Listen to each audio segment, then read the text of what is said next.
Right. So, quick recap from last session then. You guys set out on Johan's boat in search of the black ship moored outside the estuary leading to Londair to parley with them. You had some words with Johan Fleet, Master of Coin in West Haven and Queen's Hall. Got to get to know him a little bit. Not such a bad guy. He offered, when he heard that you were trying to make your way to Tolmorwin, Isle of Mother, he knows about your quest, and he knows that Agra and his ship, Agra, at least his ship, was destroyed in the battle with the bandits, the what are the Corsairs of Umbar. So he no longer has a ship. However, Johan offered his in replacement. It's a much nicer ship as well. You said you have to think about it. But while you were out there, you found no trace of the black ship. It apparently has vanished. You also noticed that the beggar that was almost like a permanent fixture by the docks has also disappeared. What else? The knights are trying to recruit new soldiers and training them. However, they're not doing so well. And when Zuric attempted to teach them a thing or two. I mean, it was help. Granted, it was dwarven help, but it was help nonetheless. Yes. Tried to spar with their most talented knight.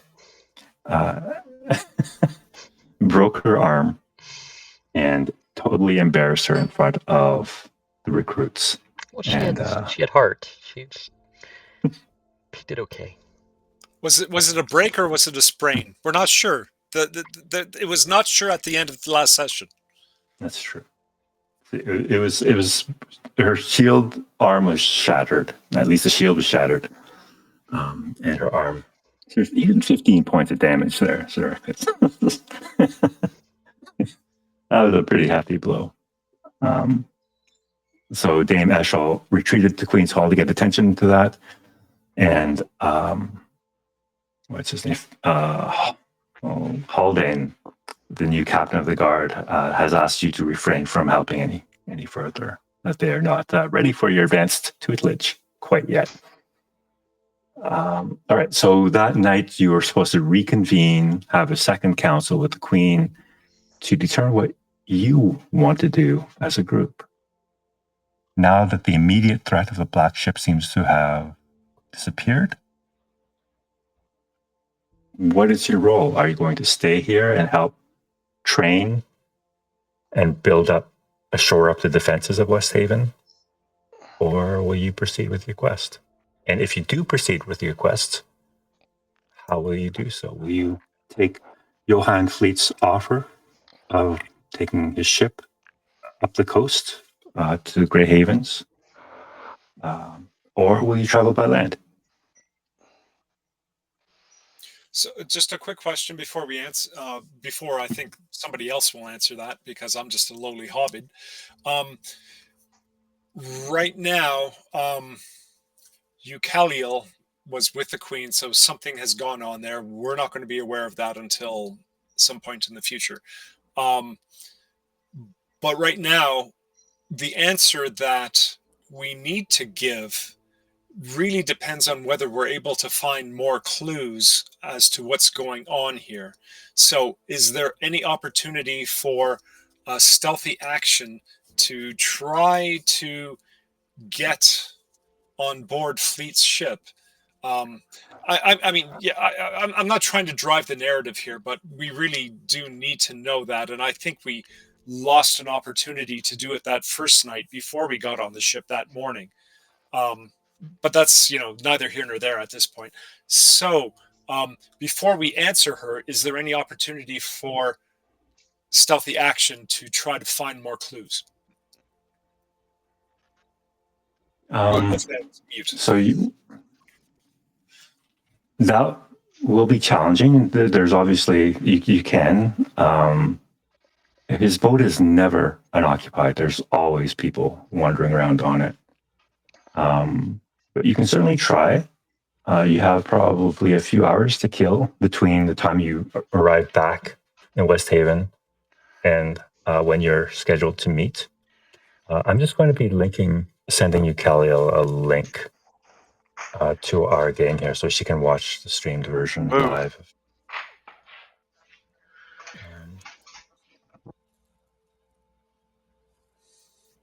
If she wants to join by voice, I mean, sometimes she just adds that level of reason and logic, and just getting her opinion on stuff would be helpful.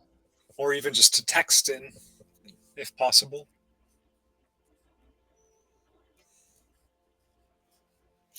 Oh, I told Andrew I was playing with a group of Europeans. There was one fellow who was driving back from his friend. So two friends. He was with his friend, and he was driving back to Switzerland on the Autobahn, going like 200 kilometers an hour, is what he said, and on his phone, playing the game with us. It was crazy. We were all going, "What are you doing?" But what do you these guys are in their 20s, Not a big deal to drive and talk hands free. Yeah, 200 kilometers an hour though. Germans do that. All right. So I'll send it out that at night. I did just get a ticket for 105, so that's miles per hour. That's not quite 200 kilometers an hour, though. All right. So, did you want to do this, Turk? Did you want to attempt to sneak on board the ship and snoop around? Is this daylight? It will be afternoon daylight, yes, during the day. Your DC is going to be quite high, but you have good stealth.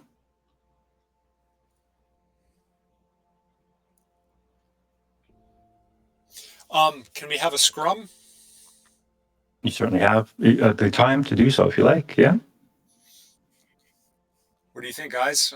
I think maybe I can probably approach from the water, get up to the side of the ship and try to climb up and get in one of the ports, because it was mentioned in last event that some of the windows are open.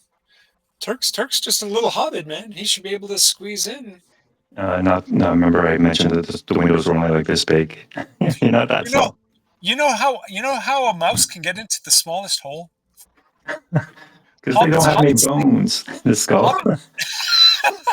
Mice have bones. Hobbits just think small. They just they get into those small places.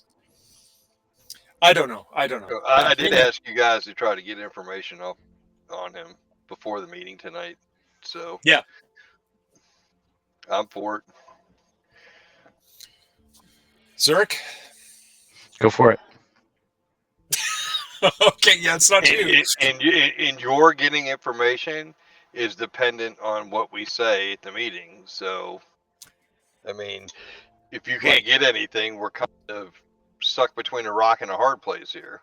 If you get information that connects them to the pirates somehow or whatever, you know what I mean? Something incriminating, then gives us some leverage, and we're not between a rock and a hard place. And if you die, we'll miss you. And if you get captured, we'll try to save you. Yeah, we saw how that worked out. So, joking. So, cousin, I'm not going. I really am going to strongly suggest that I'm the one who approaches and gets on the boat. But if you could hang back and look like you're shopping and keep an eye on what's going on, maybe we can have some kind of audible signal if I get into trouble, like a. Of course, my whistle is gone. Like a or some kind of, like a seagull call of some sort. Anyway, so if I'm going to prepare, I would take off my armor, dress in dark clothes, nothing that jingles. I'll carry my lockpick tools and maybe a dagger with me, not a bow, not arrows or anything like that, and try to approach the boat by going under, up away and swim up to it, and then climb up the side, away from the dock, and maybe just listen at the porthole, Yeah. porthole. All right. While Turk initiates and prepares for this secret mission, what are the rest of you going to do? Are you just going to wait in the Queen's Hall for him to return? I guess I'm banned from the training ground. And rightfully so. Yeah. Well, I don't know about that. Yeah, I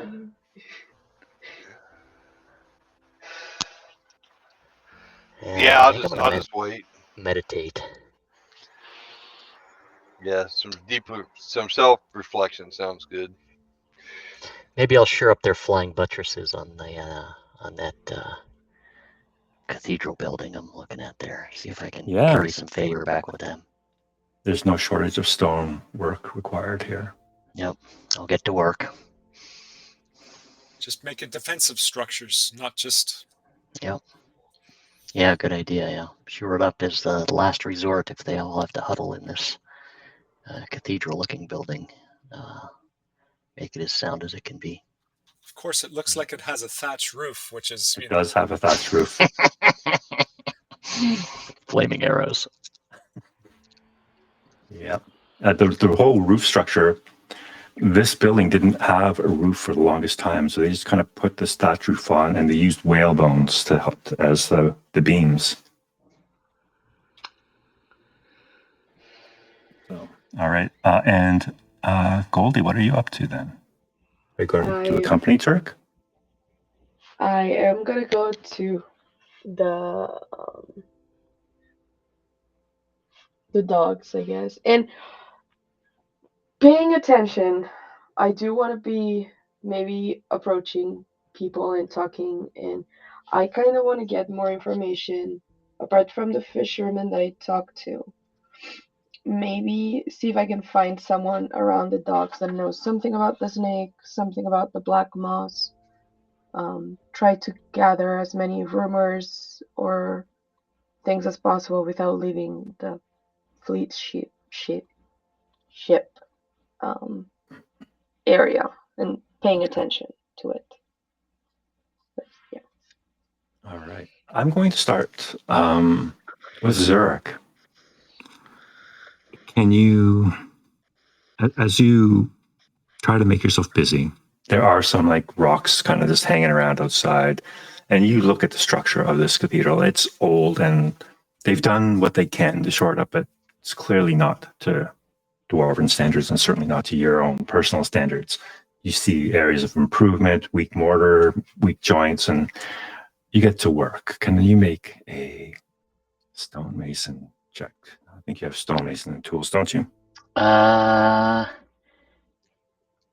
do have mason's tools.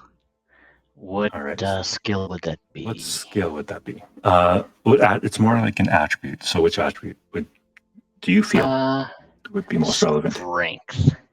All right. Strength with proficiency. Strength with proficiency, right? Because I'm proficient with the tools. Exactly. So strength. And what is my proficiency? Should be +2. Is +2, so we'll add 2 to this. All right. Nice. Add arrow slits where there were never before. Yeah. So describe to me maybe like some magnificent stonework. Oh shit! I don't know anything about masonry. I'll just describe it like a rocky montage where Zuric is just working his tail off. He's got his sleeves rolled up, sweat pouring off his brow, just absolutely working his butt off, mixing the mortar, hoisting these enormous stones, putting them in place, slapping on the mortar, just full-on Rocky montage of masonry awesomeness. Okay. While you're doing this, you're drawing a bit of a crowd. Clearly, they have never seen such craftsmanship.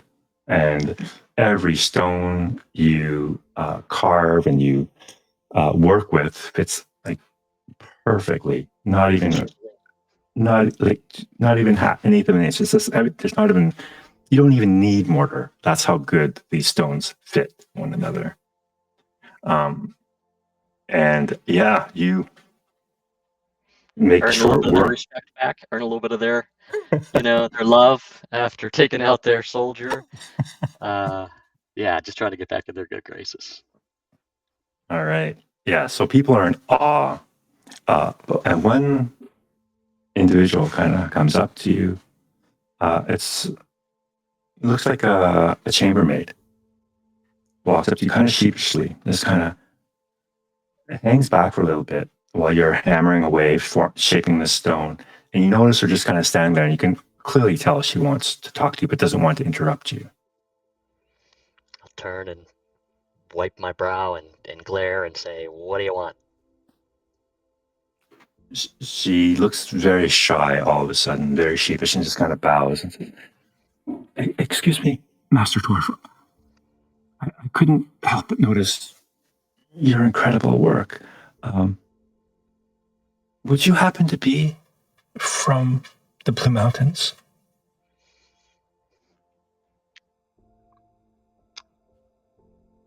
A very long time ago, Zuric will reply after a pregnant pause. And he looks wistful and skeptical, as if, like, who's asking? But I'll say a long time ago.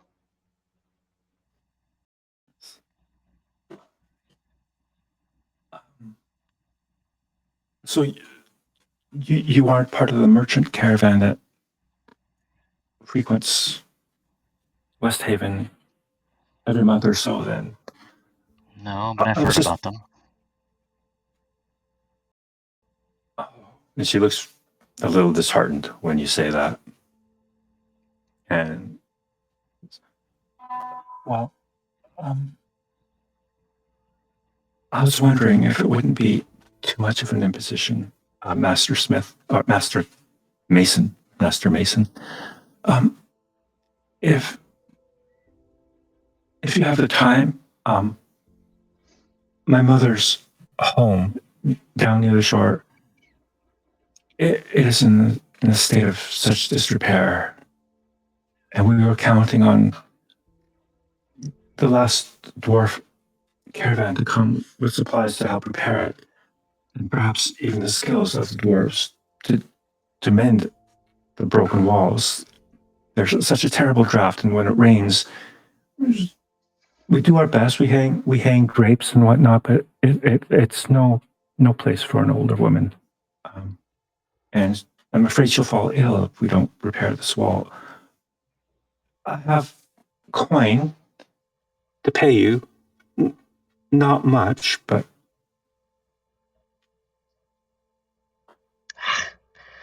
Zurk gruffs and huffs and pulls on his beard and says, "Well, now if I grow and fix your hovel, I'll have to fix everybody's now, won't I?" when you say that, she looks completely heartbroken. Oh, I'm so sorry. That was presumptuous for me. I didn't say no, now did I? You got her on an emotional roller coaster. She suddenly looks very happy. You mean Which one is it? How will I know it when I see it? Oh, it's the third house down after the second row houses. You can't miss it. It's the one with the red ribbon. I'll tie a red ribbon to the front door. Whatever, be on your way. This mortar needs to set. I'll be down later. Oh, thank you, thank you. And she's kind of speechless at this, and just kind of runs off out the gates down towards West Haven. Zuric her laughs mother- exasperatedly and gets back to work. Now he's got to finish this job in double time, so he's got enough time to fix the lass's mother's place before sundown. So he really steps it up. All right. Well, you see another individual come forward when you after witnessing this. And Now what do you want? He turns around again. Excuse me, sir. I'm the stable master here at Queen's Hall. I was just wondering if you have a spare moment. The stable walls could use a little shoring up. Listen here.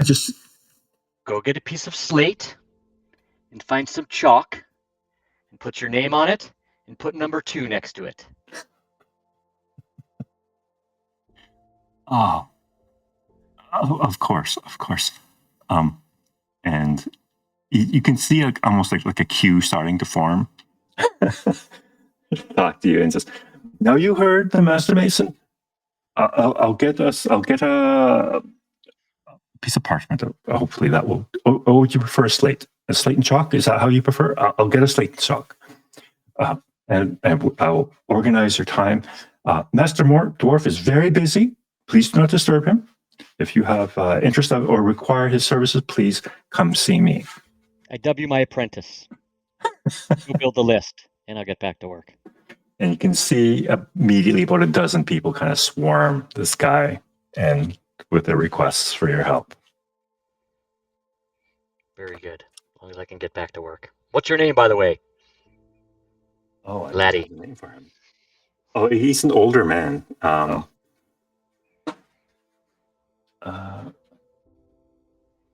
Sarko. Say it again now? It's Stable Master Sarko. Sarko. Very well, then. Make the list. Very well, Master Dwarf. I shall leave you to it. Excellent work. Very beautiful. This cathedral has never seen a nicer piece of stone. Pay attention if you're going to learn. You mean to make me your apprentice? I'm a stable master, sir, not a mason. All you can do. And I'll turn to the crowd. Who wants to learn? If not this stable master.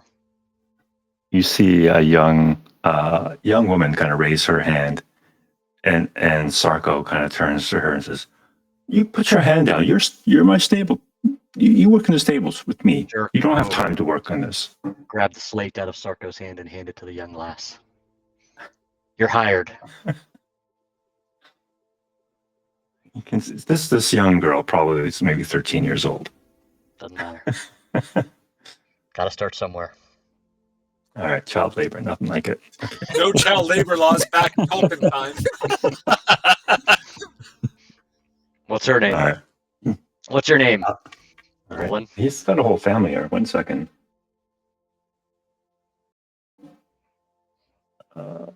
Nina. Nina. Miss Very Nina. well then. You're my new assistant. Pay attention. She looks incredibly proud when you say this, and you can just see her like stick her tongue out at the stable master. Even better. Zuric does notice that out of his corner of his eye, and he grins. Yeah. All right, so you got yourself an apprentice now. Excellent. All right. And a list full of jobs. More than I ever had back at the hometown Bree. there. Bree, yeah. All right. Goldie, while you walk the streets of West Haven, who do you wish to approach first? Ask questions. And what questions would you like to ask?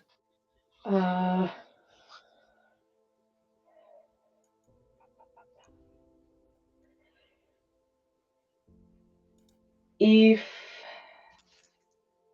I kind of want to find older people, Okay. older people, and I'll just Anna, question. When was the last time, like, how far ago was when the snake, was it a snake in the river was there? And the queen arrived, like, how long has it passed since then? Sorry, when Queen Nimue took power?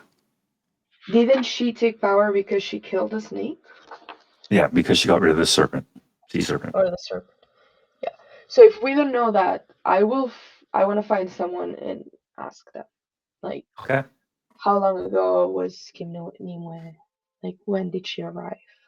All right. And You see an elderly fisherman kind of just mending his nets by the docks that you can approach. And he sees you there. His face is weathered, deep wrinkles, but shining, sparkling blue eyes. He sees you and says,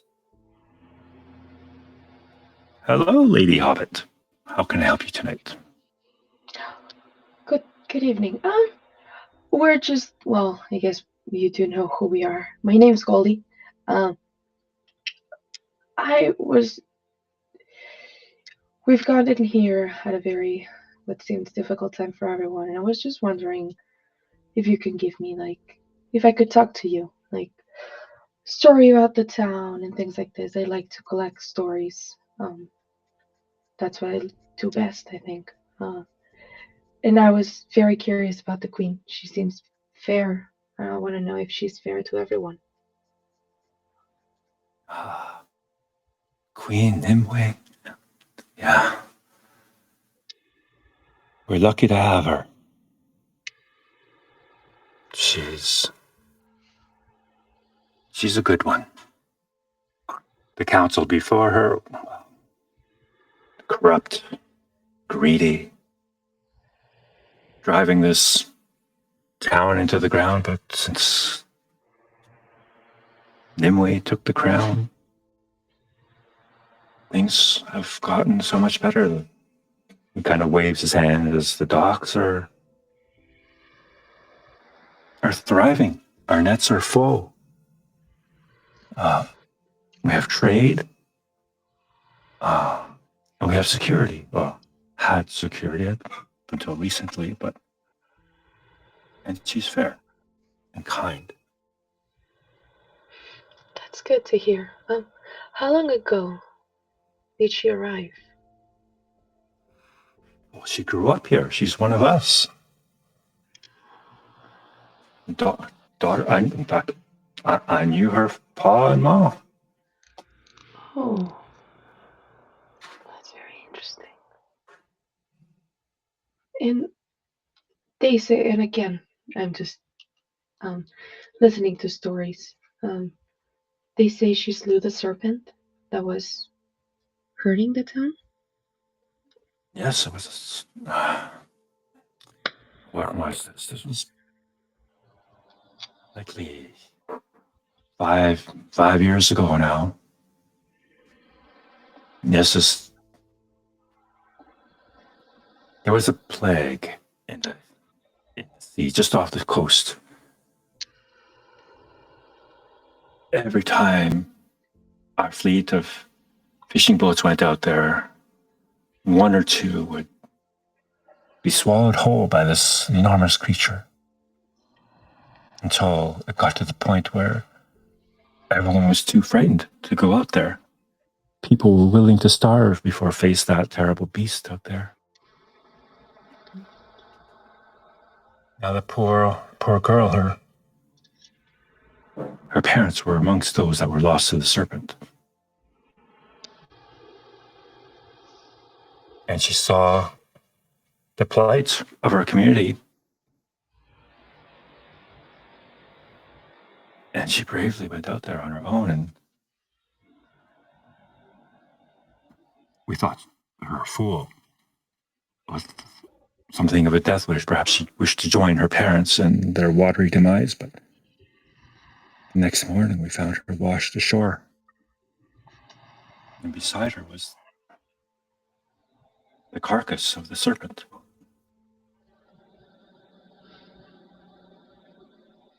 And the head's the one hanging in her courage, right? Yes, precisely.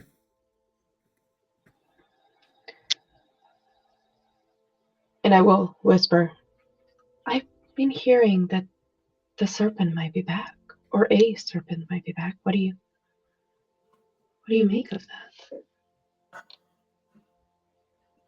Yes. There have been rumors of another serpent, but this one further upriver. It hasn't bothered us too much yet, but there are some fishermen who fish those parts, and they have claimed to have sighted something large and serpent-like within the waters. Nothing conclusive, but they are certain, and they swear that another serpent has been spawned somewhere upriver.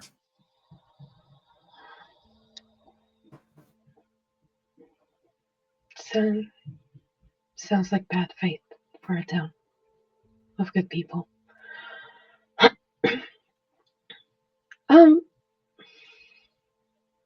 And I want to preface this.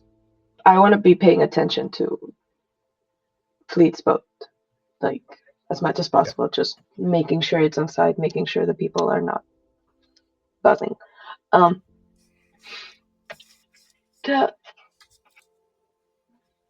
When she slayed the serpent, did the council before just leave, or? No. Well, the serpent had been plaguing us for quite some time, and the council was inept and paralyzed with fear and ineptitude. They weren't doing anything, and so she took it upon herself to do something about it. And when she did, it was the will of us fisherfolk that she become our queen. And so we demanded it, revolted, if you would like to say that word, and refused to recognize the council and ordained her as our queen.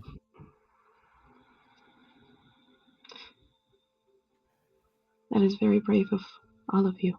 And you were around here then, right? Of course. I remember that day like it Grew was up yesterday. here. It's inspiring to see normal people fighting for their towns. I don't mean to sound well, rude, but, and I don't know if you know this, but we had a little bit of an encounter with someone that's in Queen Nimue's council. Master Fleet. He doesn't seem like the type of person that stands for what you're describing. And I don't mean to sound rude, I just don't have the knowledge. Is he fair? Because, let me explain, the way he dresses, the way he presents, it looks like his best interest is not the people but himself. And I'm just wondering how a person like him, with so much richness and pompousness on him, well, one, gathered so much power for himself, and two, I don't know if he's sharing that much, because, well, I see richness in the people, but not in the things they have. When you mention his name, he says, Fleet. And he just kind of spits on the ground. He's not one of us. Not a true fisher folk. He came from someplace down south. He was actually a member of the original council before we instated Queen Nimue. Why she kept him on is beyond me. But some say he brings us wealth and prosperity, but I say we're better off without him.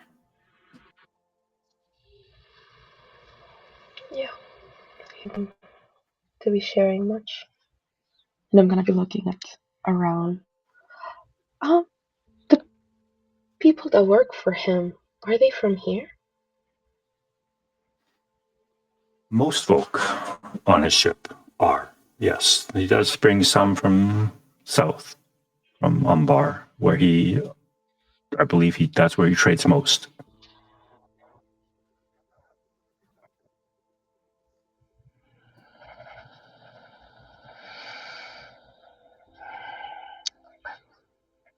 But those who work for him, they get paid well.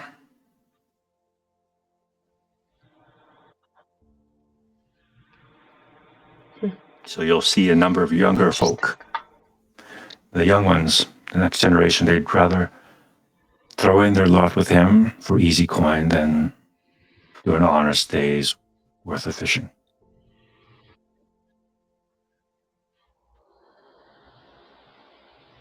Yeah. That is something you see. Having coin at the end of the day does help. But I guess one thing they don't, the younger ones understand, is that without the town, the coin will not make them anyone. Well, I don't want to keep you busy. I will move on. I do like to recollect stories from everywhere I go to.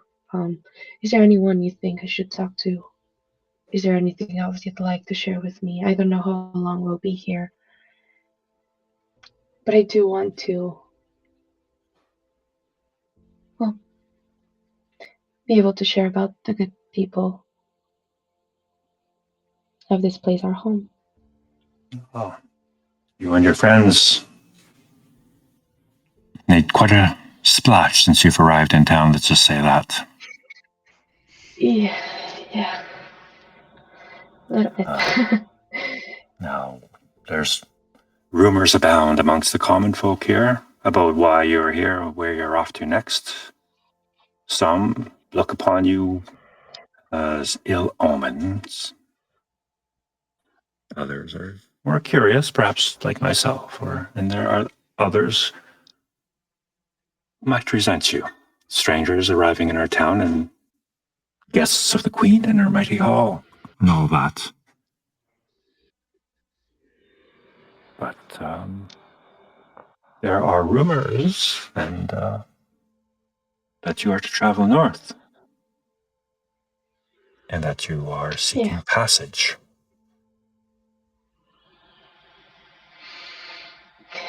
Yeah, those rumors might be true. We still haven't decided when or how, but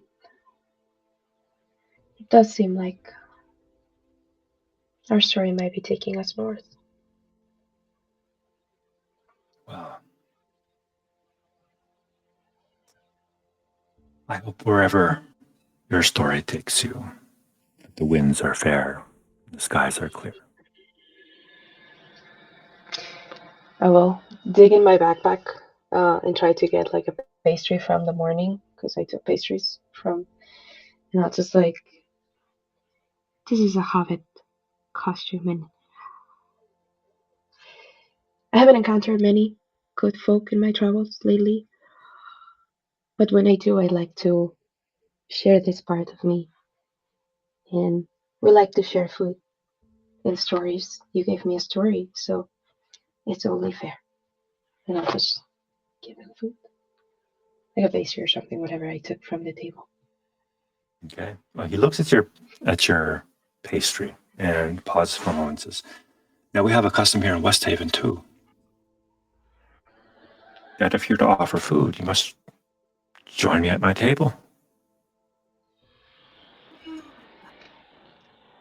I'd enjoy that. If you like, you can invite your friends, and if they're willing to come down from the Mighty Queen's Hall and dine with the common folk, I would be more than happy to host you." I will talk with them. We do have a meeting, sadly, tonight, I think, but I would more. I would enjoy dining with you way more than dining up there with the uppity ups. It's not my style, anyways. The invitation is always open. Where may I find you? Right here on the docks. If I'm not here, I'm out on the waters, and if I'm not there, then I'll probably be home asleep. Well, I may not join you in the water. Discovered this morning that's not my place to be. But maybe I'll find you. What's your name, sir? Sorry. Ballory. Ballory.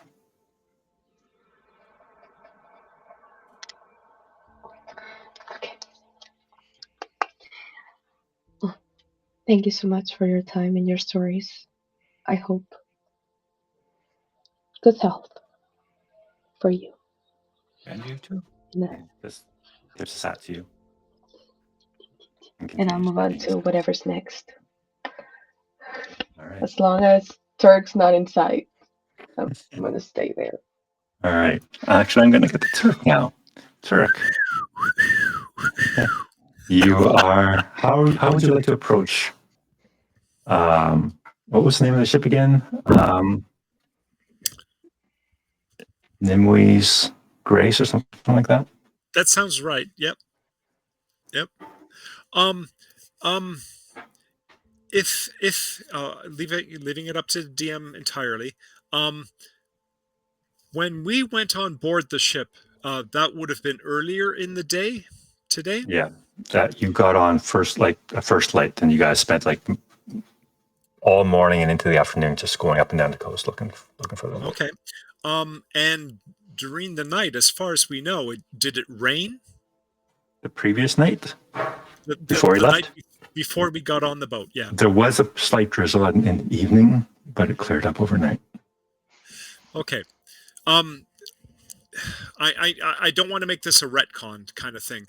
When we got on the boat, though, generally when a boat goes out to sea, it's kicking up a lot of water.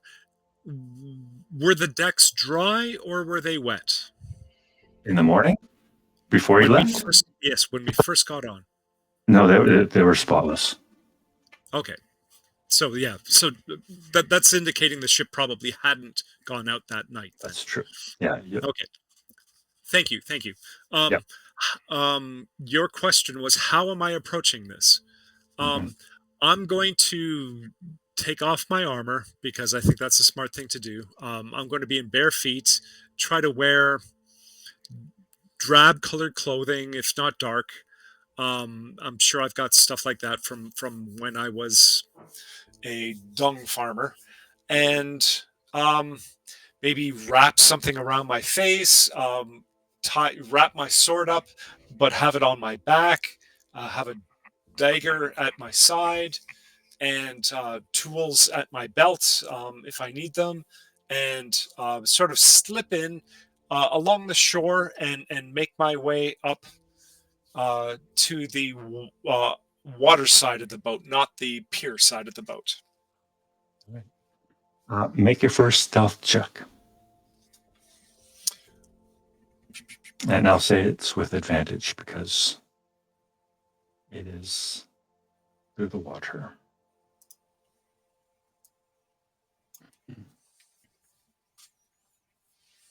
All right, 30-22. Watch for advantage. All right, you pull up to the side of Nimwe's Grace.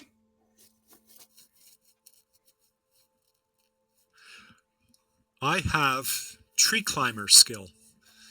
In addition, well, it goes beyond trees. You can add dexterity modifier to strength checks to make climb or jump.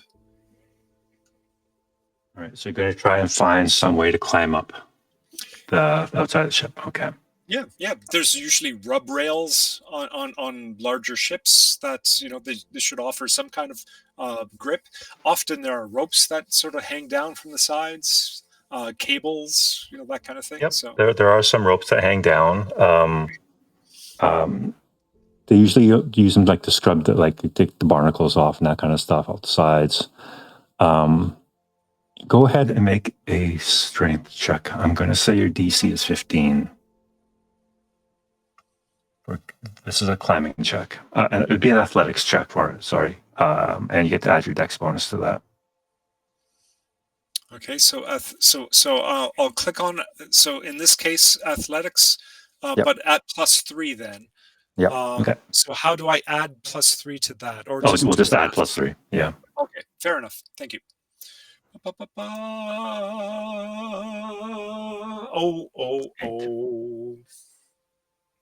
All right. So you find what looks to be some purchase along the edge of the boat. There aren't, unfortunately, any ropes that are hanging to the water lines, so you have to climb a little bit up to try and reach one. I'm going to have you make an acrobatics check now to see if you manage to grab onto something or make a splash as you fall back into the water. Oh, right. God. All right. You feel yourself slipping on the side of this boat. It's slippery. It's kind of slick, and the purchase is very small. And you realize your boat slips, so you kind of lunge out for a low-hanging rope that you're trying to get to. You miss it, and you fall. You don't fall. You don't take any damage, but you hit the water and you go poop. There's a loud splash. What I will do is hold my breath and go underwater and try to hide along how ships sort of wrap underneath. Try to hide under there, so if anybody looks from over top, they're not going to see a hobbit splashing around. Try to hold my breath as long as possible, and look up from underwater and see if I can see anything, like a fish. What's your constitution bonus? +3. +3. All right. So you can hold your breath with like 3 minutes then. So you're under there for quite some time. You look up and you can see like someone holding a lantern over the edge to see what made that noise. They're only there for like half a second though, and then they pass. They go back. I should have brought a sea serpent costume with me. All right. So, but you're safe. Actually, before you say that, go ahead and make a hiding check a stealth check for me, please, as you try to hide underwater. I'll give you it won't be advantage because they're explicitly looking for you. So straight roll, stealth. Oh my God, these rolls. All right. So you see this lantern kind of come over the edge of the boat and this kind of blurry face from underwater as you look up, kind of peering over. You hear some muffled cries saying, go ahead and make a perception check with disadvantage to see if you can understand what they're saying.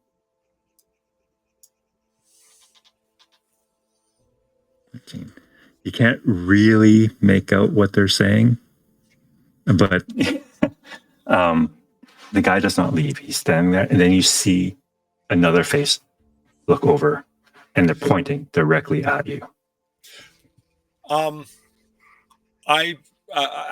what point during my 3 minutes does this happen? Right at the beginning? Probably about 30 seconds in. I'm going to sort of gently go deeper as much as I can, sort of walk my way under the ship and try so hopefully get deep enough that they can't see me anymore, because apparently they're using a lantern, and maybe come up the other side. So hopefully their attention is on one side, and maybe I can do something on the other side of the ship then. Okay. You come up on the other side, and as you break the surface, you can clearly hear voices of the crew kind of running around the ship saying, I swear, there's someone down there. Someone's in the water. And I said, You Is saw that? Yeah, it was that gassy lunch that I had. is, um, someone tells the captain, and he's, no, I don't want to tell the captain. You tell the captain. No. Someone's got to get down there. Someone's got to go down there and see what's under there. So I'm not going down there. There's a snake supposedly somewhere around here. I'm not going down there. And you hear them kind of arguing up there. You hear distinctly at least 3 voices arguing as to what they should be doing. Whether someone's going to go in the water and investigate, or if they should tell Captain Fleet. And they're there for quite some time. Would you like to do anything at this point, or? Voices are coming from the other side of the ship. They're up on deck. You can't see them from your angle.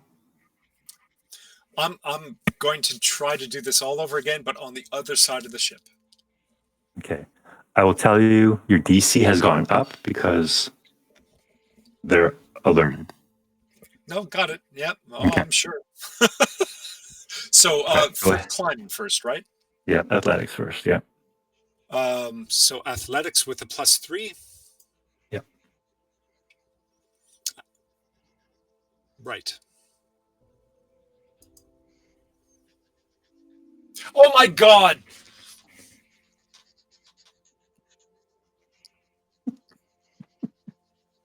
It is not Turk's night. Oh my goodness. I think the Valar are speaking to you. So here's the thing. I'm going to honor that nat 1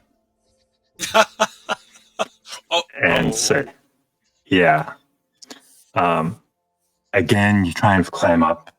Again, the ship's, there's not much that you can hold on to, and it's slippery. And you know that they're up there, so they're trying to be extra careful and slow, but you lose your grip once more and you go splashing into the water once more.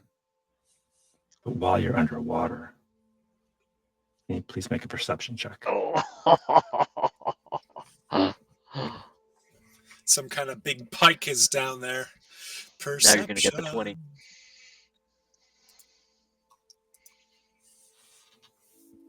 Oh my God! I'm going to start rolling my own dice and have the camera on them.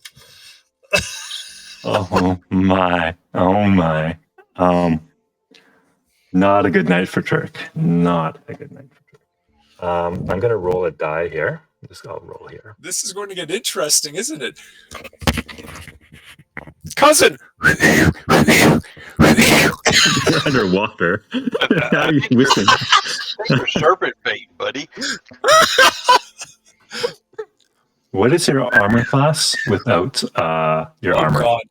Of course, my dexterity is +3, so 0, right? With a +3. 10. So it's 10. 13. So 13 is your AC. Yeah, I rolled a 13, and I didn't even add the modifiers yet. So yeah, as you fall back into the water,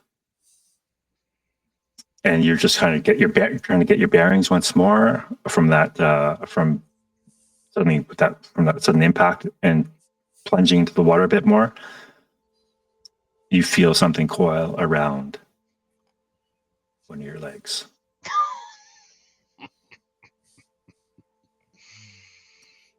And you feel yourself being pulled down. Good thing I've got a dagger.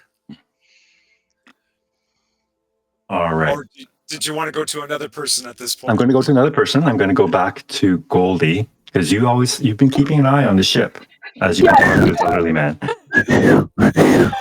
was gonna say, how far into my conversation, or how far am I from the whole thing? Oh no.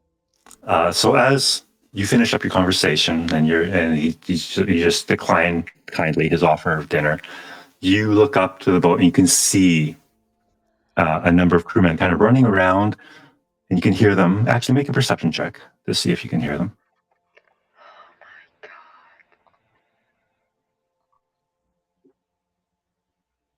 Yeah, there we go. You can clearly hear them say, I saw someone down there. Someone's down there. And then you hear them arguing as to whether or not they're going to go down there themselves or what. But you know the Turk has probably been spotted. Okay. And I'll say, even with that dirty 22, you hear a splash of water. Okay. Man, my plan all along shit. I forgot. How far were we from the Nimue Grace Queen's Grace when It's a long way. It's like walking. It's probably 10-minute walk for me? from where you are, right by the docks to the Queen's Hall. It takes you 10 minutes to get up there. No. To the boat, to the ship. Oh, to the boat. Okay, to Nimue's Grace. I'll say you're maybe 60 feet. Okay. And when Fleet fell in the water, how far was he from the ship? Because I don't remember that. I don't know if I wrote it down. He was probably close to shore, so probably not that. Maybe the water depth at that point was probably no more than 10 feet. But where the boat is moored, it's much deeper. It's a lot. Okay. I am gonna start going that way, and I will be looking to the water to see if I can see Turk. I do have an excuse if someone asks me about it, but I wanna try to see if I can find it. And I do have a rope in me. Right? Maybe I don't. Shit. I have a rope.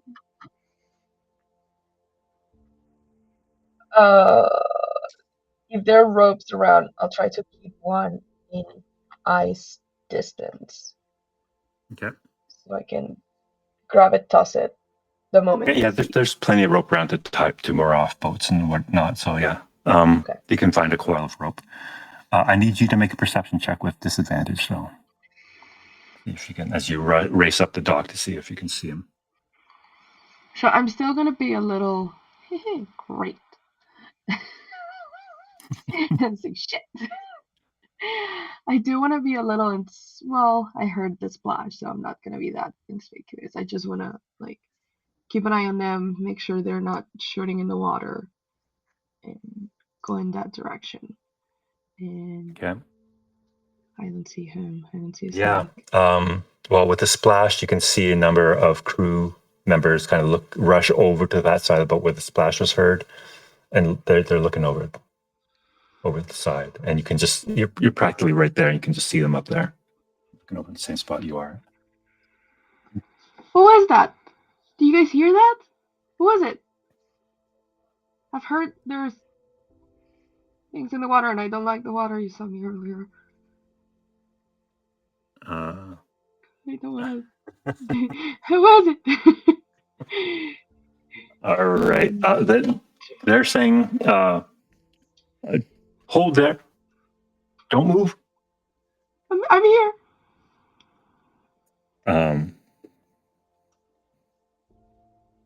And a moment later, you see Johann Fleet appear on deck and look down and says, "Oh, it's you.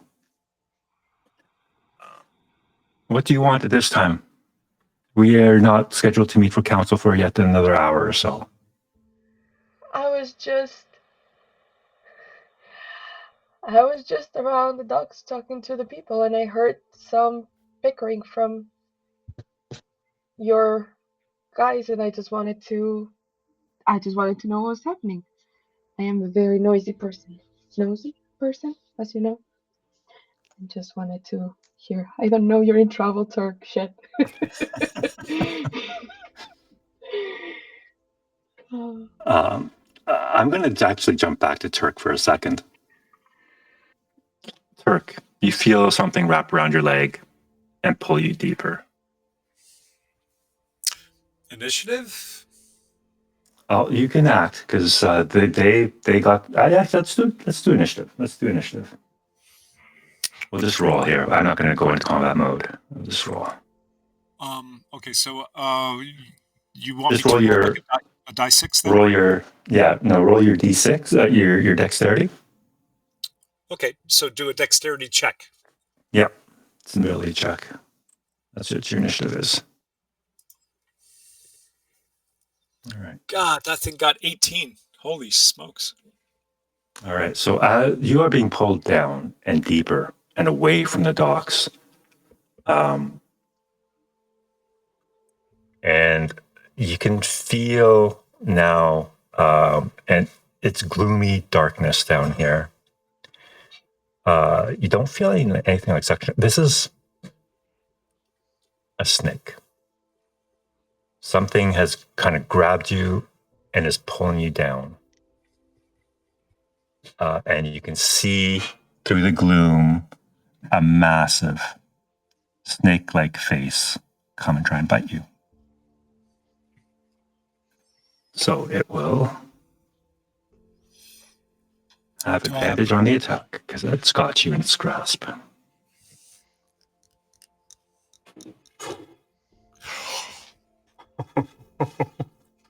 That's a miss.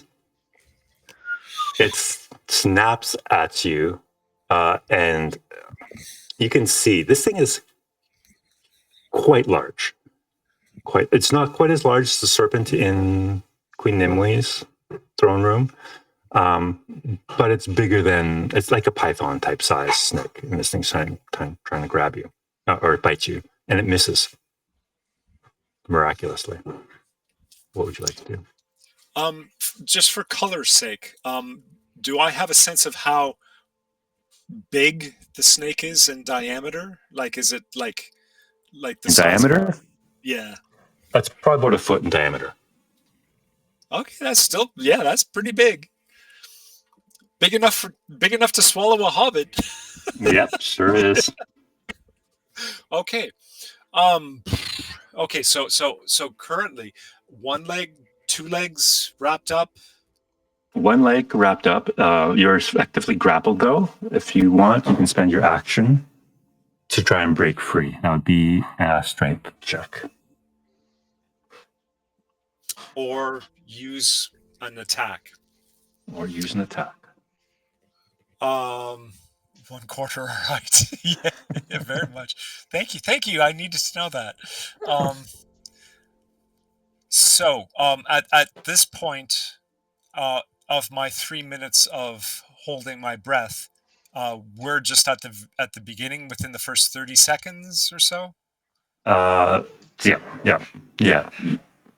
You'll either be drowned. You'll probably be dead before you drown if you don't get yourself out of the situation. Thank you. That's good. That good Yeah. perspective.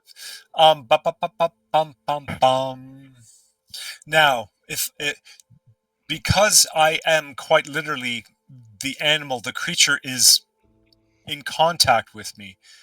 If I attack, is there any benefit to attacking, or do I have a negative because I'm grappled? No negative. It'll be a straight roll. This is underwater combat, though, so if the weapon is not meant for underwater combat, you'll be at disadvantage. Just a dagger? A dagger is a piercing or slashing damage. Dagger. I probably still have the stiletto that I had gathered. So that would be piercing. Okay. If it's piercing, it won't be a disadvantage. If it's slashing, it definitely would be. Thank God for that stiletto. Okay. I'm going to try an attack first. Okay. Now I noticed my actions. I have dagger, attack. Oh, it's only my short sword that I have a dexterity or a strength. I can roll. Is that the same with dagger? No, dagger's just dex. It's a finesse weapon. So. Okay. And just dagger, attack, melee, and use. Oh, come on. All right. So you pull the stiletto out. Let's say where would you have held it? Like in your boot or something? The stiletto? Yeah, that's probably about right. Yeah. right, so you pull it out and you just try and stab madly at this snake, but in all the chaos and the panic kind of welling up in you, you can't meet the flesh, and you get just dragged further down. And the lights above you, the lanterns that kind of dot these dock areas start to get a little dimmer.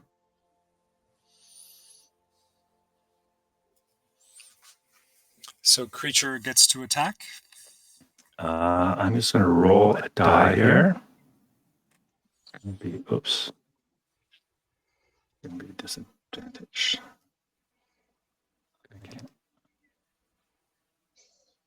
It's odd. I should have tried to break grapple. That was stupid. All right. Well, okay, so it will attack you. It'll try and bite you once more. Oh my gosh. That's another miss.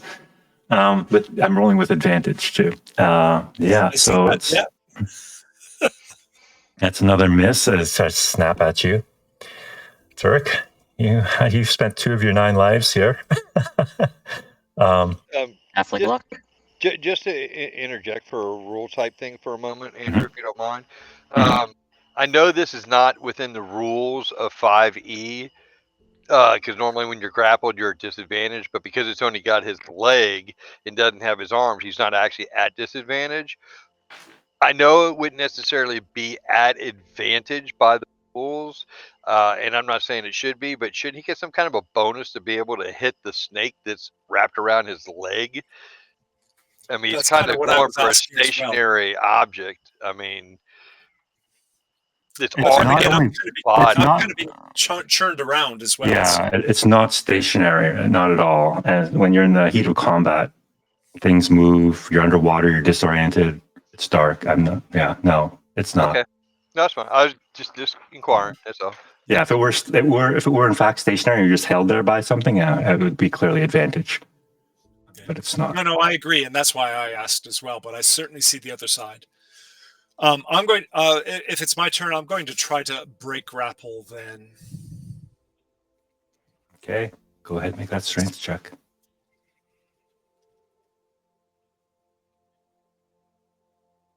I'm just trying to think if there's anything that I don't think I have any benefit. You have fellowship points. Inspiration from a smoke. Oh yes! Inspiration from Dad. Smoking with Dad. You used that already. No. Yeah, I'm pretty sure you used that in combat with the Corsairs. Yeah, but he asked before he went down there if he could do it again, didn't he? No. That's when we first started, I thought. No, not tonight. No. Not tonight.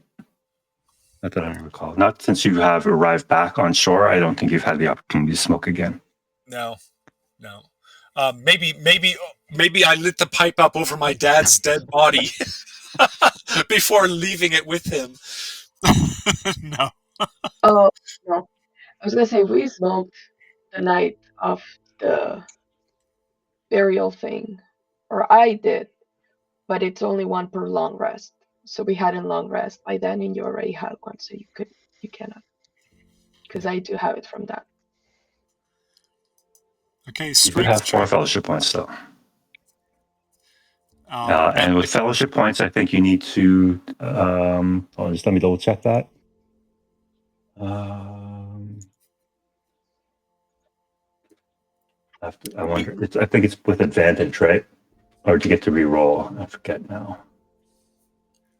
It depends on whether we had Gandalf. When we had Gandalf, it was a different situation, how we used them.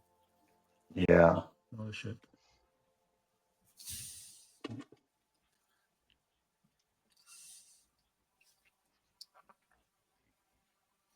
Okay.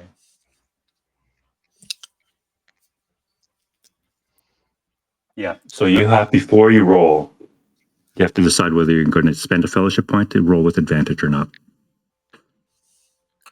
Just to break away. Well, I have to ask the party. I don't want to start using fellowship points if nobody agrees. Save your life. Yeah, save your life. I agree. Life or death situation. And if you're using them to escape or to evade, I mean, Yes. that's probably the way to go here. It's a yes for me. We'll do it then. All right. Roll with advantage. Strength. Okay, this cycle has to break. Your DC is 15. Mother of mercy. All right. Next round, it will try and bite you once more. It was nice knowing you, Turk. Godspeed, Turk. Oh my God, come on. Valar have made their will known.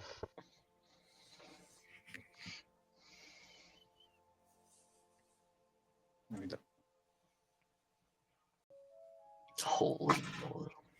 Now you get Valar natural 20. really knew to have their will known. All right. Played with courage, Turk. Just these rolls are just not on your side. So you'll take 12 points of damage from the bite.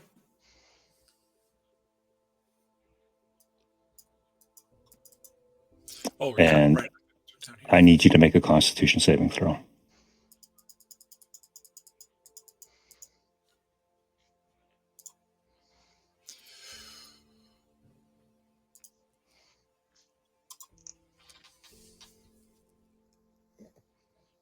All right. You are not poisoned.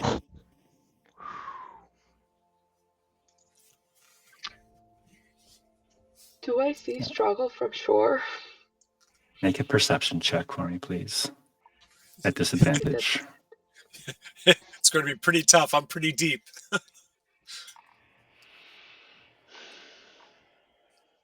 And I'll roll for the crew too. Fuck. Because if I don't know, oh god damn it. Nope. Then I'm gonna try to distract them and try to get them away. If I know we're gonna stay there, but if not, then Goldie's goal will be to clear the coast. Okay, try to break free again.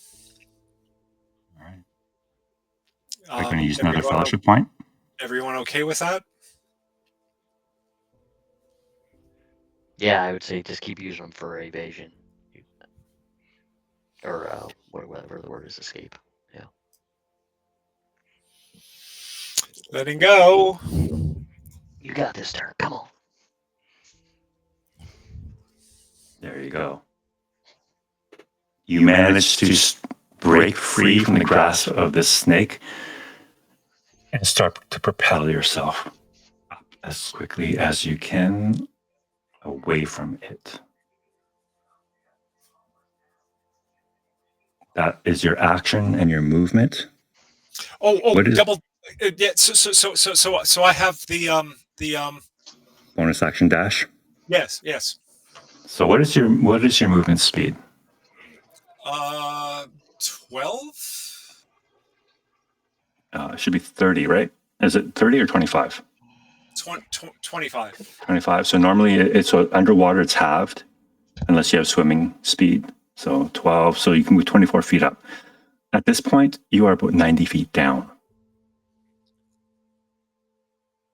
So you are now 66 feet from the surface. You're just booking it as fast as you can. I'm going to get the bends. All right. It is its turn now.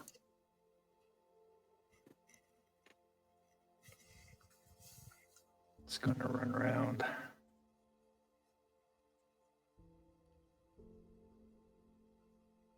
All right. You see it race past you, and it is encircling you once more. And it grabs you again.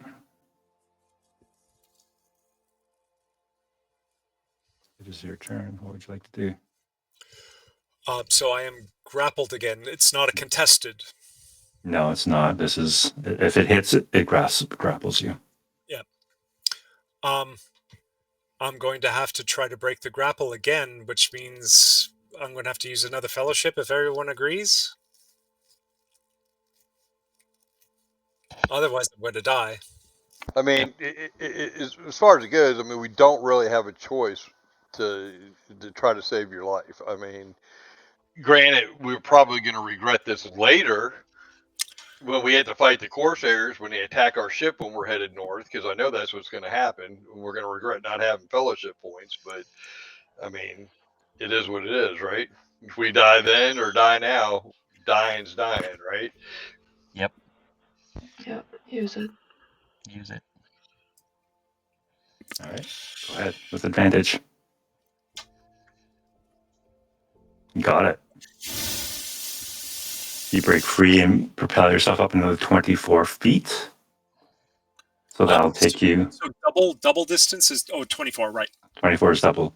So you're 42 feet from the surface now. And Do I see? make another perception check with disadvantage, please. I'm gonna use my inspiration probably. Maybe you see bubbles hitting the surface now. And that's the If bubbles I- burst, you hear help. Yeah. If I use my inspiration, do I do disadvantage and then roll again, or do I roll regular? You roll with disadvantage and then decide if you want to add your inspiration on top of that. Oh, inspiration is advantage or disadvantage? Yeah, sorry, it's advantage, so it'd be a straight roll. Sorry. Okay, so I just roll. Yeah. Straight. Yeah. Come on, you mother. 14. Fucker. I just missed it. It's still too far down for you to see anything.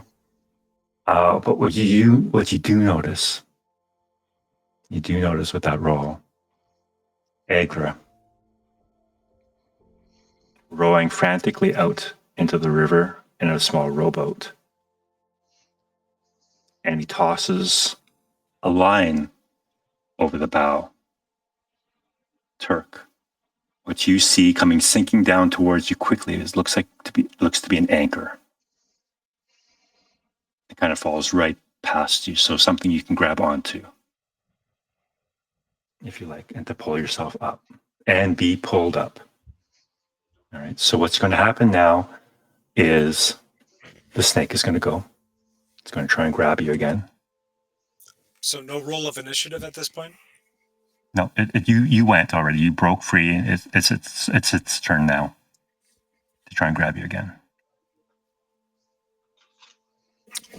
That one. Fuck you, snake! Sorry, I had to let that go. Sorry, people who might be watching.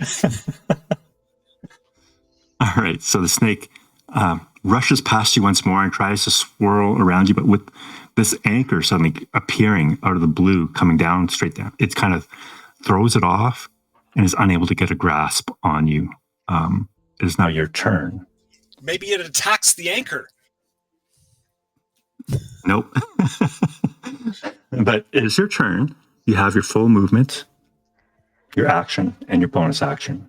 So if you like, you can use all that plus being pulled up to move a great distance this round if you like. So I can try. I can even try to get an attack in and still be able to be pulled up. If you attack, you will lose out on a potential 12 feet of movement. If you dash. Yeah. Do your double. We're moving first. All right. So you move. At this point, yeah, we're moving. 12. You dash for another 12. That's 24. And then you dash again for 36 feet of movement straight up. And if you grab onto the rope. Yes. Do you I can need to feel, make a hit? No. You just grab it. It's right beside you. Agra pulls up the remaining 6 feet and you break the surface. And you just feel as you break the surface, a wiry old man kind of reach down, grab you, and haul you into the boat. And you are now serpent. Oh, is it coming up as well?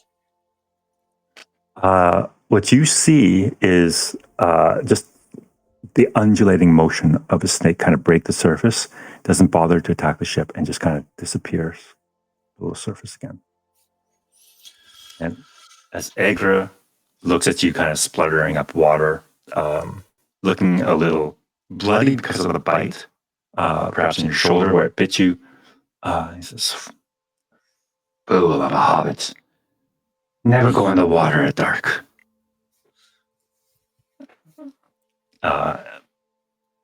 Goldie, you see this from shore because you're watching Edgar go out, and you see him pull Turk up out of the water, looking a little worse for wear. Oh, good lord. Do I care if the people from the ship see it? Are they still looking at me?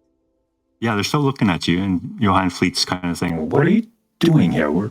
I'll be up at the council chambers in an hour."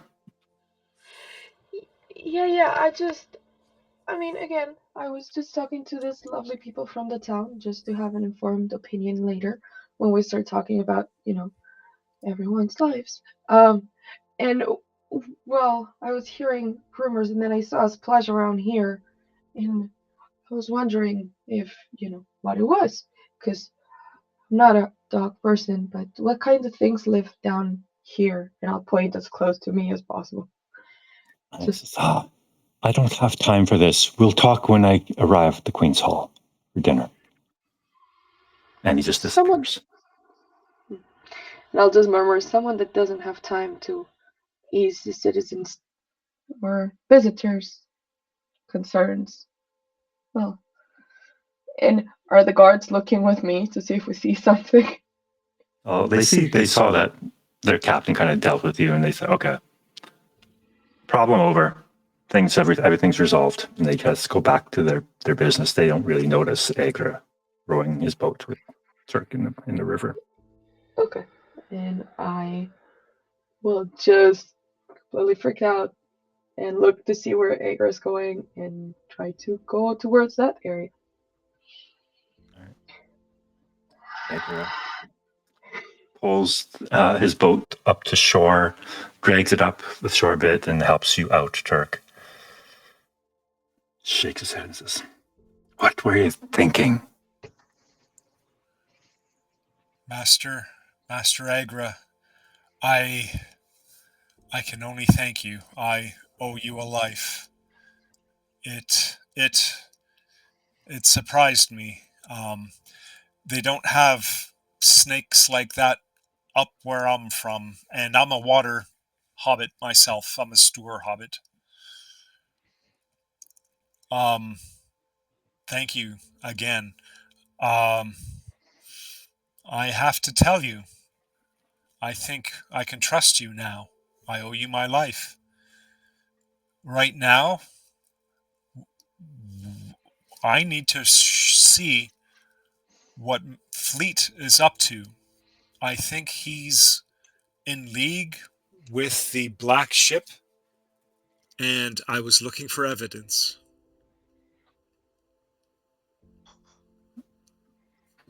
He casts a glance back at Fleet's ship and says, "Wow, you're not going to get on there. It's a bit of a hornet's nest you kicked up there."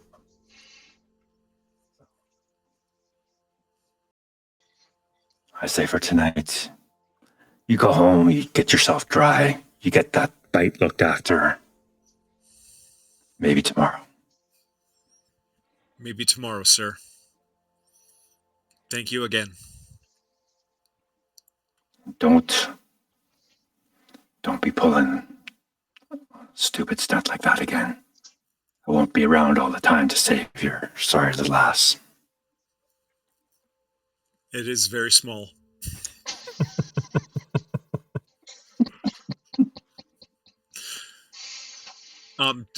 Do I know where his abode is, where his home is? Yeah, he's got a tiny little fishing shack, just outside of town that he calls home. And that's where he kind of pulled up his boat. And Goldie, you kind of rush along the shore to meet them there, so you're there as well. What happened? Sea serpent. But they said it was up the river. It's real. It's here. It took me down 90 feet. Well, You're gonna counting it's underwater. deep. I'll turn to Agra and just. They said it was up the river. Has it taken anyone? Does it just come up at night? What's the matter with this town?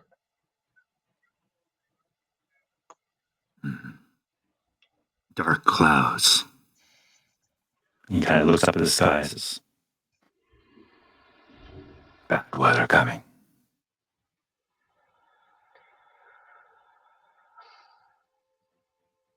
I do have to say I'm tired of people speaking in riddles.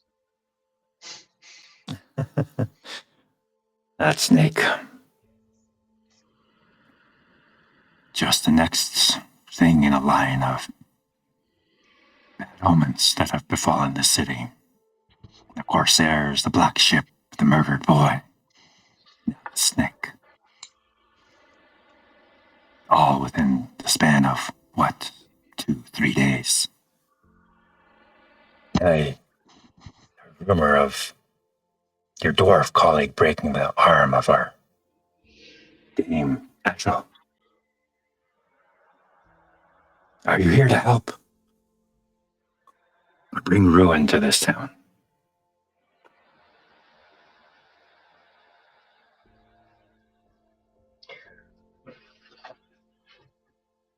I think our intention's to help, but I don't think we're doing that anymore.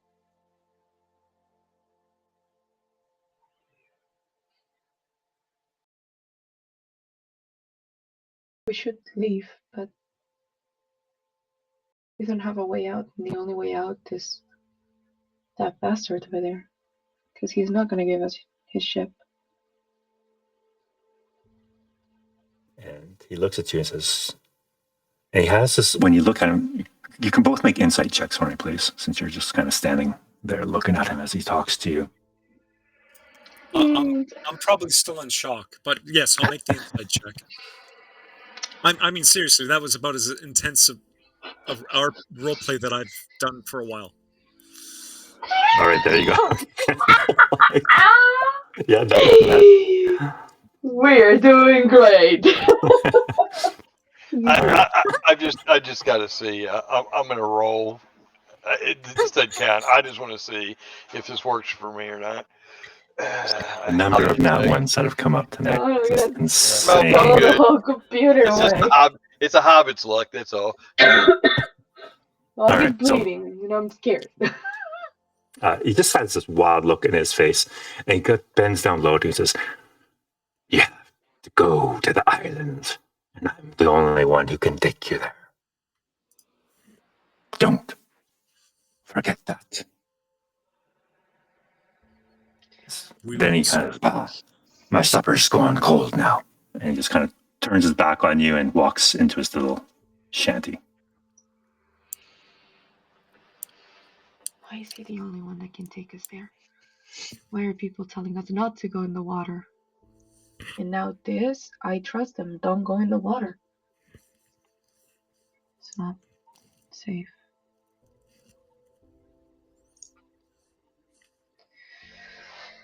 I think, cousin, we're in it. I think, cousin, we should go back to the Shire at this point. But I know we can't. I know we can't. We have about an hour until the meeting, right? Yep. You guys making your way back to the Queen's Hall? Yeah, I was gonna say. I need some help. Yeah, I need that wound to bandage before it gets festering. Yeah. Yeah, let's start walking up. I don't want to leave the dogs. I'm lucky I've got my father's constitution. Yeah. All right. So you make your way back up to Queen's Hall, and you see Zuric working away there, just building up the biggest sweat. You see piles of rocks all around him, and a crowd kind of cheering him on as he sticks his Chips flying. So Zuric, you see your two hobbit friends come up, and you see Turk looking soaked at the toe, Like a wet bleeding. rat. Yeah, like a Zurich wet rat. Zurich just shakes his head. Doesn't even want to know. White Doesn't even want to know. As a matter of fact, he has a pretty good idea of what happened, and he just shakes his head. All right. So Zurich, with that natural 20, at least one of you succeeded exceptionally well tonight. You not only finish up here in record time and do a perfect job of your masonry, you have enough time to go down and fix that woman's mother's home, if you like, as well. I do. How far down the list do I get after with Nina taking orders? Go ahead and make another strength check and add your proficiency bonus. All right. If this is a 20, I'll eat my hat. All right, 12. Yeah. All right. So it's you do a decent job down at her mother's place, but that's basically the only job you can fit in for tonight before you're expected to council. All right. All right. So, is there anything else anyone would like to do before that? Moonstalker, you probably hear the hobbits come in, and you kind of hear sounds like one of them is like a walking wet puddle. How did your mission go?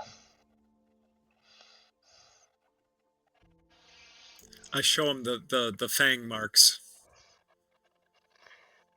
You weren't supposed to get in a fight with them. They bit you? Took me down. It was close. I saw the light at the end of the tunnel.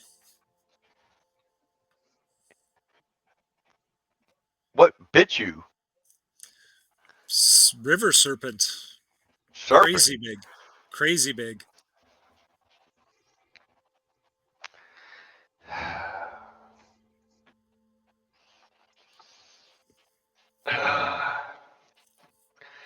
Maybe we should wait a few days before we leave and then leave. I just hope that gives us enough time to reach the harbor before winter sets in.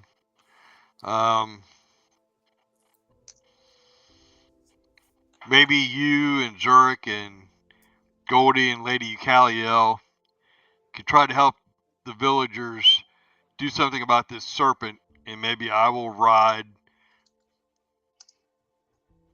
to the closest ranger station. I'm not gonna say cash, but out of character.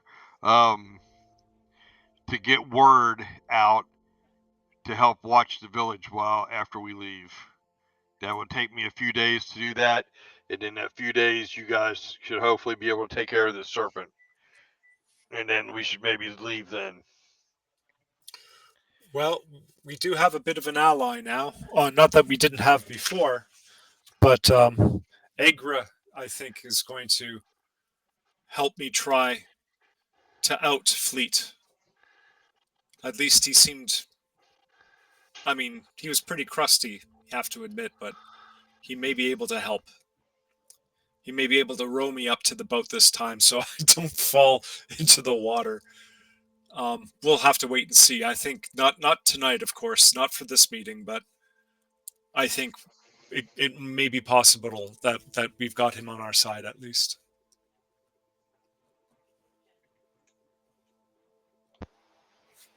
Okay. I really hate delaying, but with everything that's going on, I don't see it. I don't think it's right for us just to leave in the morning. These are good people. I think you're right. Some of them are good people.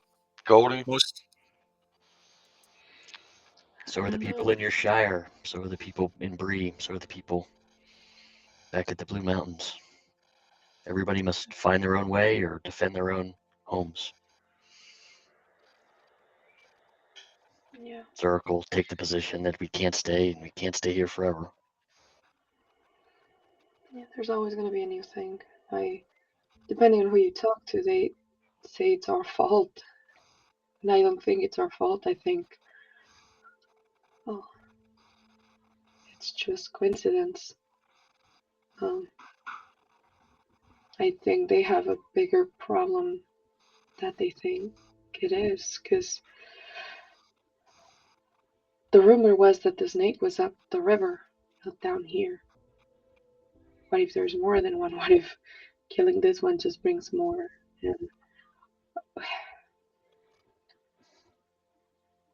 And Fleet, I was talking to a fisherman down. They said he's from the south, that some of his men are from there to the same place as the black ship.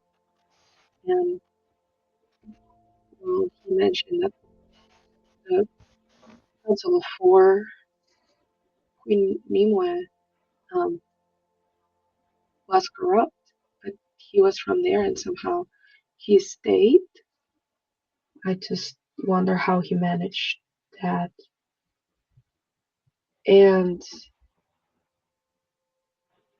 now he seems very adamant he wants to leave. And I know he says it's about trade and whatever, it's greed, we know that. But why leave now with the biggest ship they have, taking probably what's best of the people they have? Because the rest of them are old or, or young. I don't know. I don't know if staying is the right answer. I don't know if going is the right answer. I don't know. I don't know how to help them. And I just feel like we are putting ourselves in danger when we have a bigger problem in our hands. They have a queen. She speaks for them. Yeah. It's her decision. If they can fend for themselves, then we're on our way. Yeah. But I'm also concerned about the the guy that sees things, telling us not to go in the water. The water seems like a death trap. Do we not go in the water or do we not travel by water? I think that's the question. I think water's the enemy everyone's talking about, honestly. The sea is not the enemy. There's things on and in the sea that are the enemy. Zuric will chuckle and look at Turk.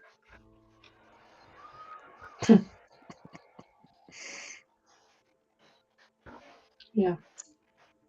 It's the same here. The land's not the enemy, but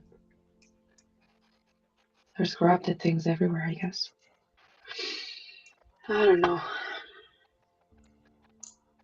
I don't trust anyone.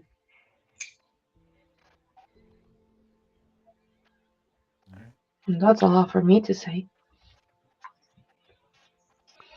You hear a soft knock at your door. Come. It's the Chamberlain, and he says, "Council is convened." Thank you, You're Chamberlain. closes the door behind him and walks away. I would think as we listen at the meeting then. Let's go join the Queen's Council. Get up and head that way. The Put my hour sword belt on. the hour before the meeting, is there any healing person in the Queen's thing that can? I just sort of want that looked at. I want those bite marks looked at.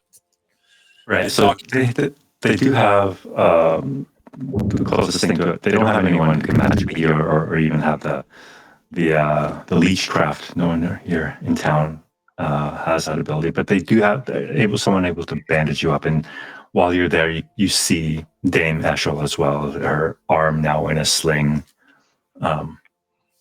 She looks at you, kind of wide-eyed. Now, what happened to you? What manner of wound is that? The stories of the serpents in the river are true.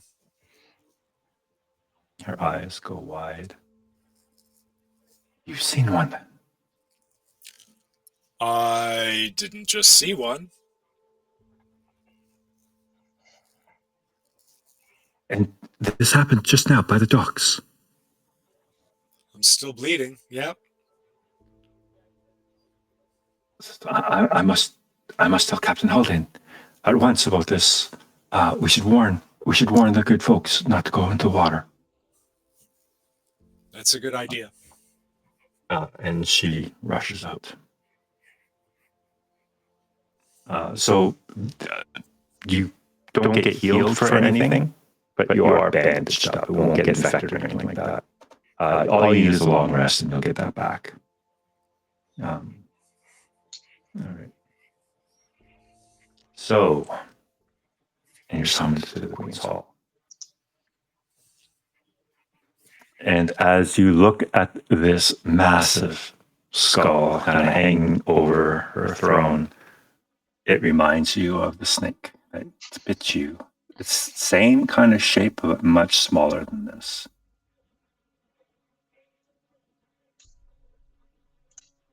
All right. And as you gather about in your seats, you see Captain Fleet there, you see the seer, you see Captain Haldane.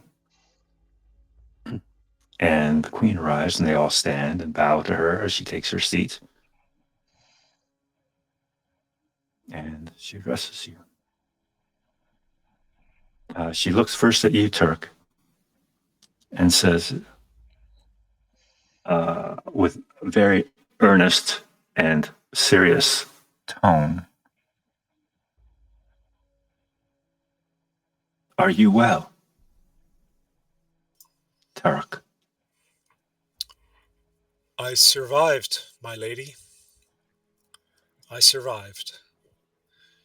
Thank goodness that I want to pronounce his name correctly. Ager. Thank God he helped me out.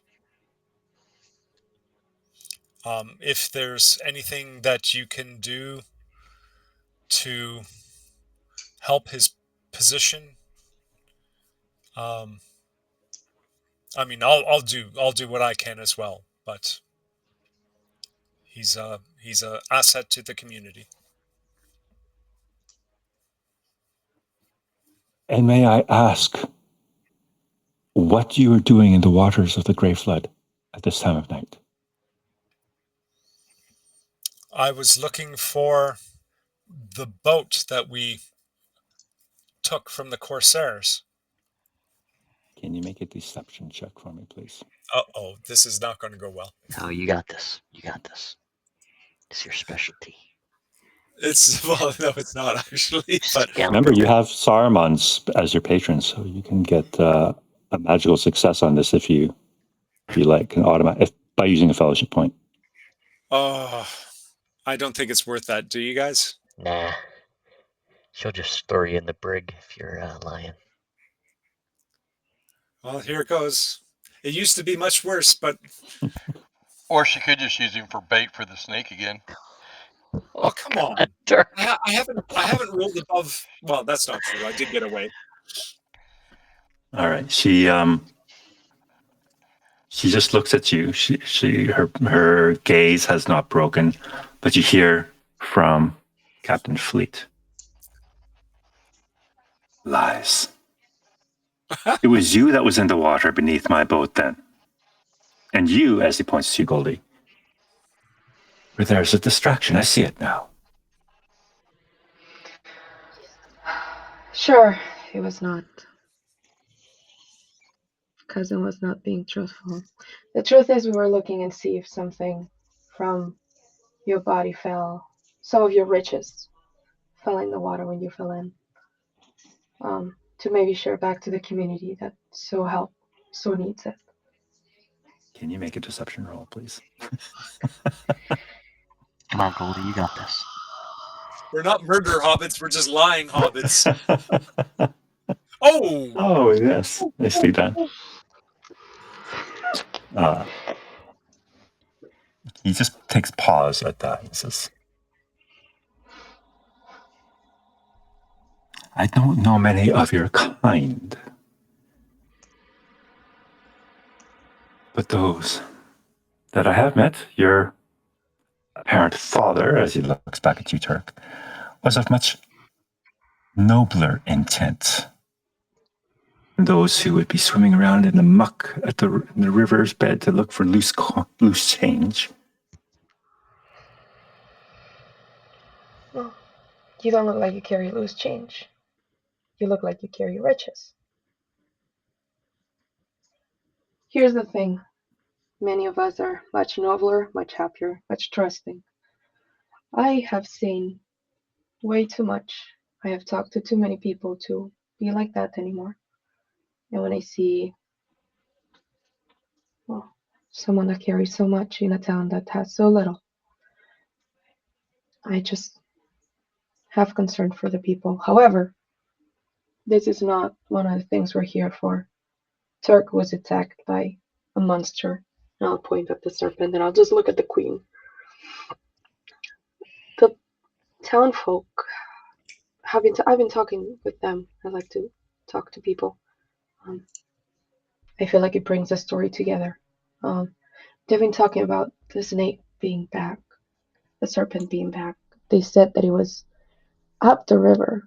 Everyone talked about it. I've talked with not many people, but all of those I've talked with have mentioned it. And about the hungry one, people are restless. People are worried.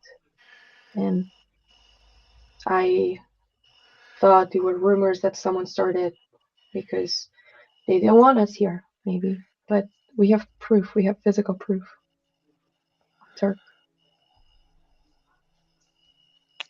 It's And I'll Hold say, it. Queen Nimue. I'll stand up and bow. Regardless of the hijinks and the shenanigans of hobbits, hobbits will be hobbits after all. The serpent that you slew, was it a male or a female?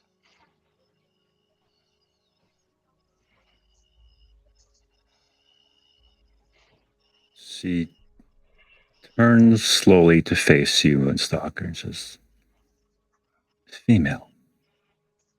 Dun, dun, dun. Maybe it laid some eggs that have spawned and they're starting to grow over time.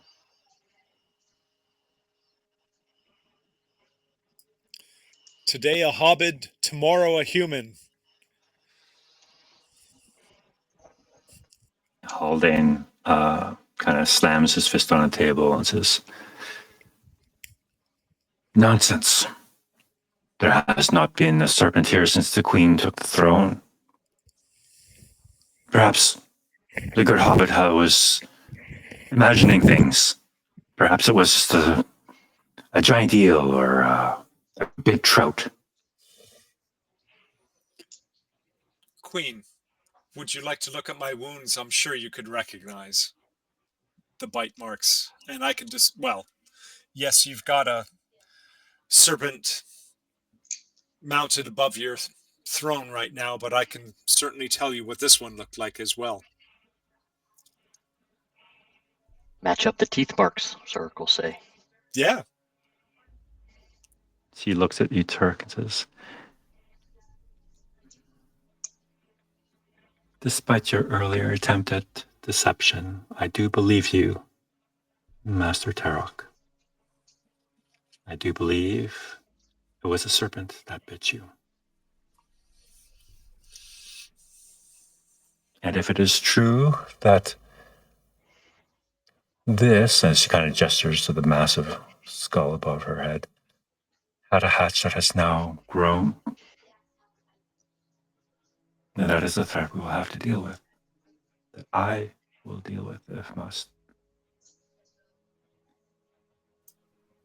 And Johann Fleet kind of says, Your Majesty, I mean no disrespect, but the council, prior to your ascension to the throne, only abdicated under the promise that the threat of serpents were destroyed. But now that we have proof that a serpent is still here,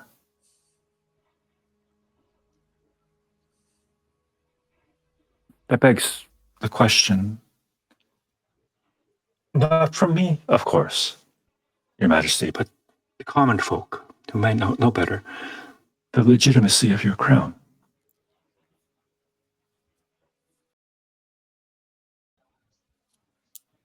You can see Queen Nimue kind of sink into thought at that. It says, if this serpent has returned,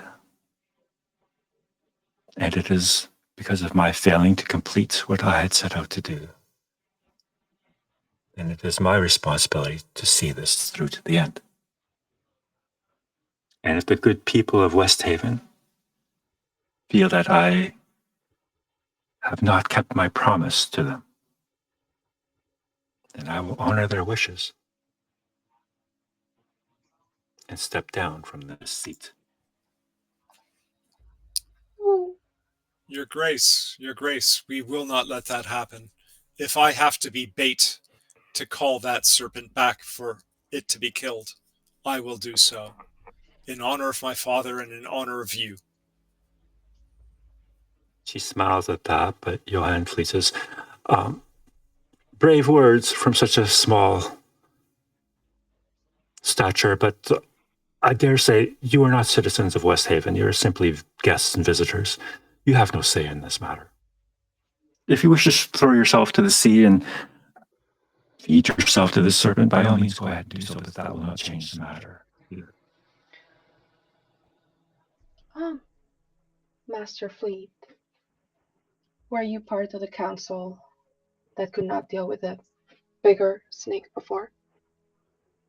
And now are you talking to the queen that dealt with it? Then, and promise to do so. An egg is not a threat. An egg's open.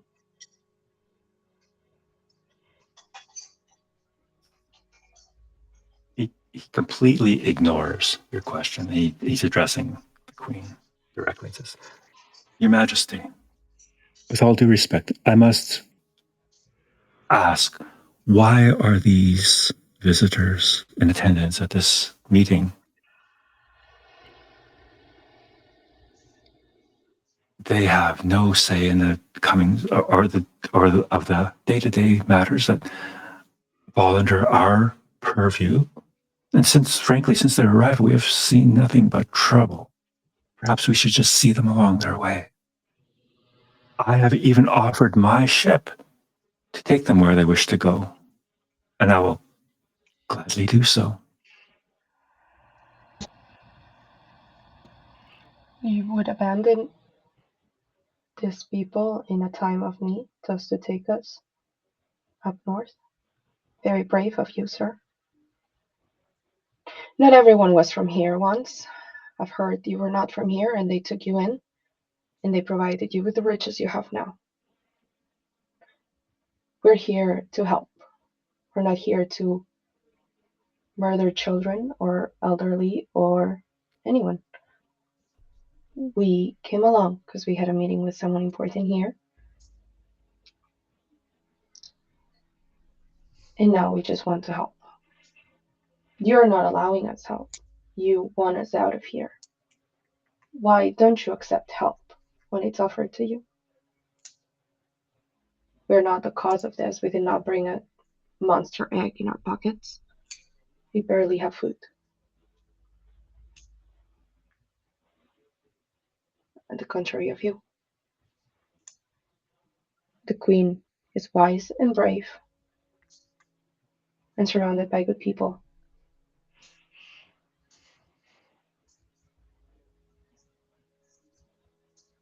Queen Nimue looks at you and says, "Thank you for the kind words. But Captain Fleet is right. I've asked you here for your counsel and your advice and perhaps your decision as to what you would do in the coming days. Whether you would stay here to help this community or continue on with your quest, which I understand is of dire importance. The problems that West Haven faces are its own. They are not yours. And I cannot and I will not ask you to take them on.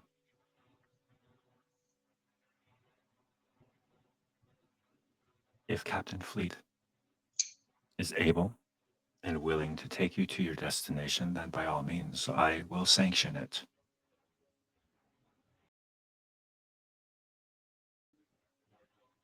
I will not stand in the way of what you need to do and your destinies.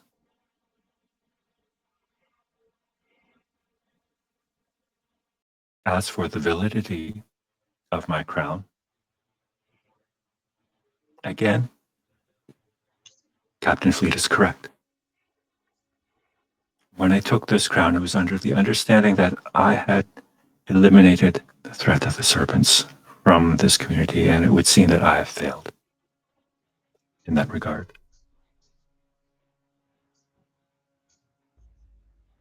I shall leave it to the people of this community to determine my fate.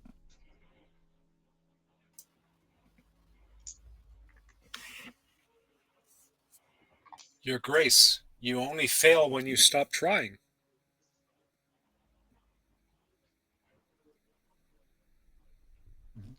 She kind of has this kind of sly smile on her face and said, "Did I say I would stop trying?"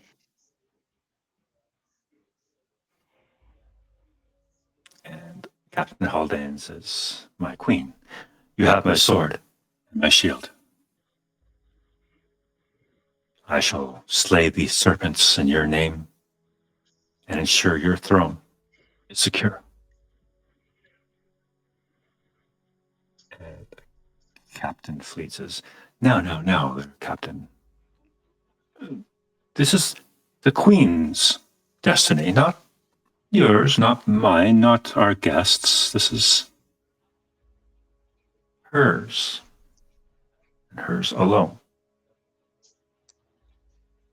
I will stand up and say, but what right do you have to stop a queen from having a champion?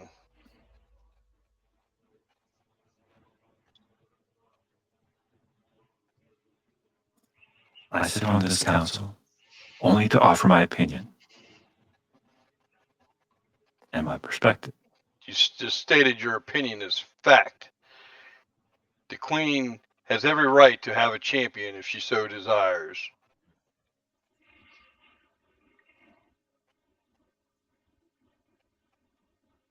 Queen Nimue just raises a hand and says,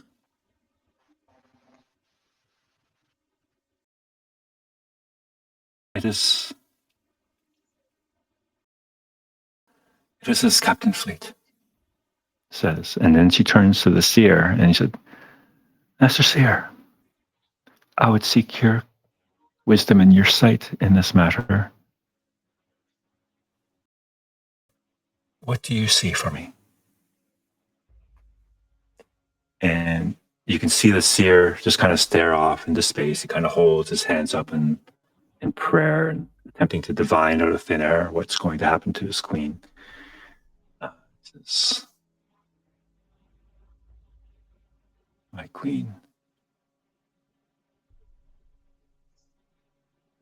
I see only darkness and death upon the road you travel.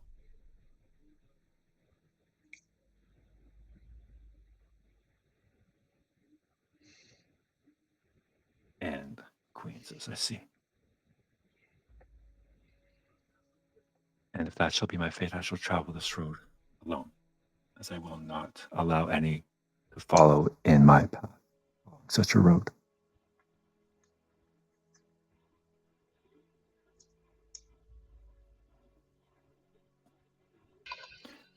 Thank you all for your counsel and your time.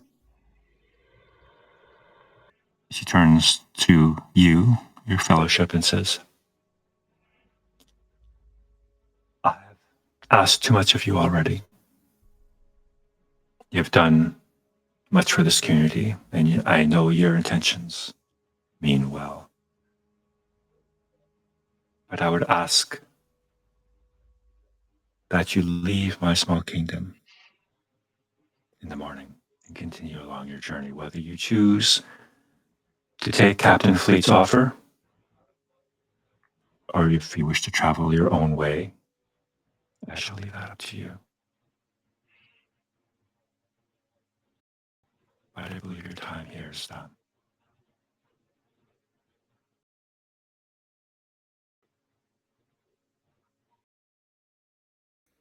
And she gets up and walks out. In very much a Columbo fashion, before the party breaks, Zuric will raise his finger and say, Your Highness, Yes. I did my best to mend the holes in your walls, but you may want to be on the lookout for rats who are already on the inside. She looks at you and says, I thank you, Zuric, son of Turk. The cathedral has never seen a brighter day than just having had your handiwork applied to it. It shall stand as a testament to your skill. Zuric spoke his piece. He'll nod and bow. That's it for him. And as she leaves, can all of you make an insight check for me, please?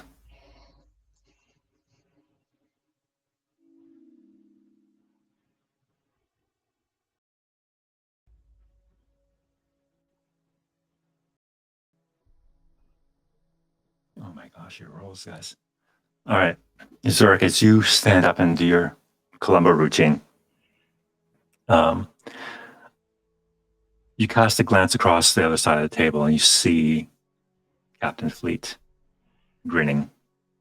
Yeah, I'll shoot him a look like, fuck you. His shit-eating grin. I'm sorry, I missed that, Zurich. What? I'll sleep with my axe by my bedside, but I'll be damned if we climb aboard one of his boats. All Is right. he here by himself or does he have guards? Sorry, do you hear what? Is Fleet here by himself or does he have guards and protection? No, he arrived on his own.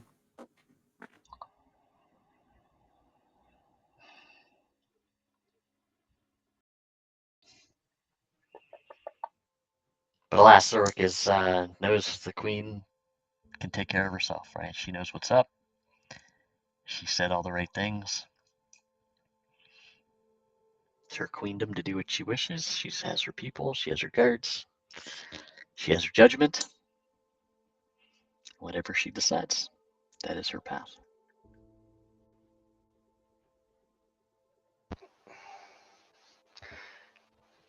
I think the Queen's wishes have been made clear, and our decision has been made for us. Yep. Now the only decision we have to make is if we're going to go on ship or if we're going to go across land. Which, if we go across land, we'll be traveling during the winter, in the cold, in the snow. Zurich does not want to get on board one of that dude's ships, no doubt about it. Yes, I need to speak with Egg Ray and see what he wishes to do, and leave it up to him.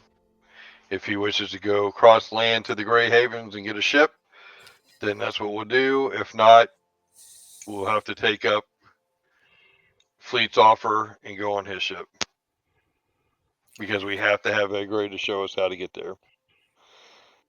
So with that, I will take my leave, I'll bow, and I head out. I'll grab my bow and arrows on the way, though, before I leave the hall, Okay. just in case the serpent decides to show its face. I'll go find Egre. Is there any food in the hall? Oh yeah, you guys are served food. Yeah. Very Hobbit question. Yeah, but actually, to be honest, what I wanted to do was get like a roast or something and bring it to Egre as thank you. To be honest. Yep. Yeah. The kitchen will prepare whatever you like. I think Egre would probably want a big pot pie rather than fish. I'm sure he eats too much fish. Can a fisherman never have too much fish? I don't know. Can I try to follow Fleet? Okay. From afar. All right. I don't know. The rolls are being so bad. They've got to turn. It can't keep going. Not gonna be tonight, so. All right. Maybe So go ahead. not And tonight. Zuric, where are you headed off to? I guess you retire. Or? I don't know. Do I notice Goldie's shenanigans? Make a perception check.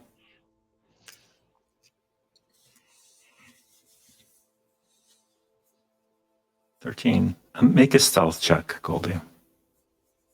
She's going to beat you. No, she doesn't. Brutal tonight. Brutal. At least you failed it to Zurich. Yeah.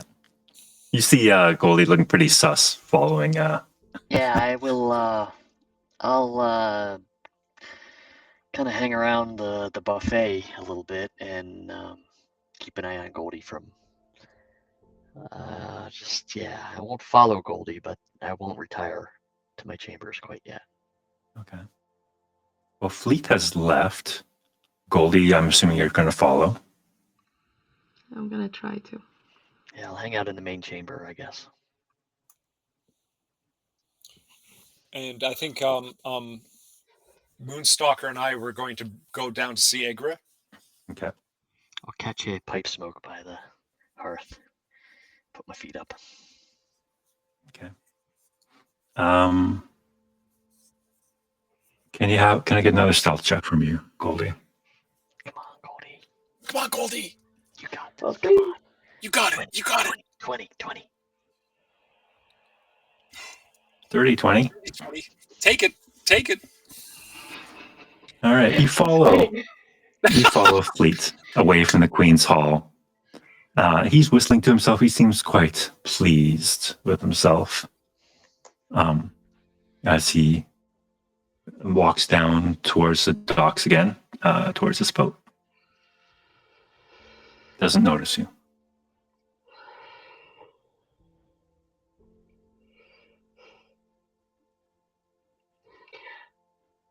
Anna's having a conflict right now. Does he take like a direct path? Is there people around us? Yeah, for the most part, his route is direct, but I mean, there are often places where there are shadowy places and stuff. So, I think you've been hanging around those assassins too long. That's Goldie's problem right now. Because she said that she wants to be more like them, but her moral compass, I don't know if it's gonna let her. You got to role play it, Goldie. You've gone That's what through. Anna's having the dilemma. Goldie's fine. Post-traumatic stress. What are you going to do? Oh my God. And no one's around. No one's around.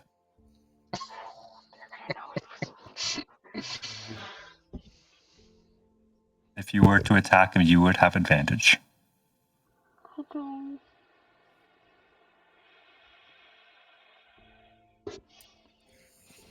If he's taking the same path, I'm sorry, Goldie, or Anna. if he's taking the same path back to his ship and Egra's shack is nearby, is this something that Moonstalker and I might sort of witness as well? He would have left before you guys left, so Yeah. he's a little ahead of you guys. My bad. Sorry. No worries.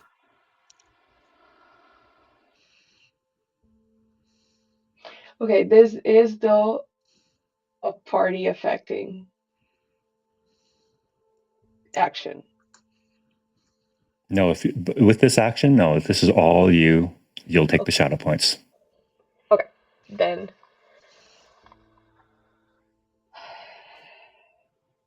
Whatever you're about to do, it is no worse than anything Turk has ever done.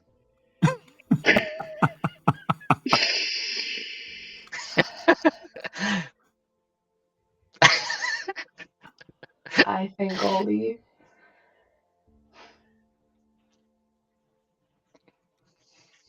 What if he's the only thing keeping the Corsairs at bay?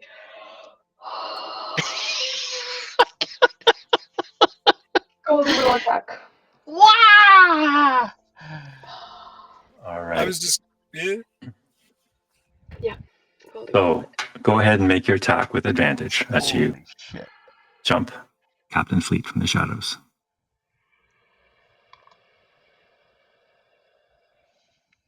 $17 is going to hit for 9 points of damage. All right. It's not enough to kill him outright, though.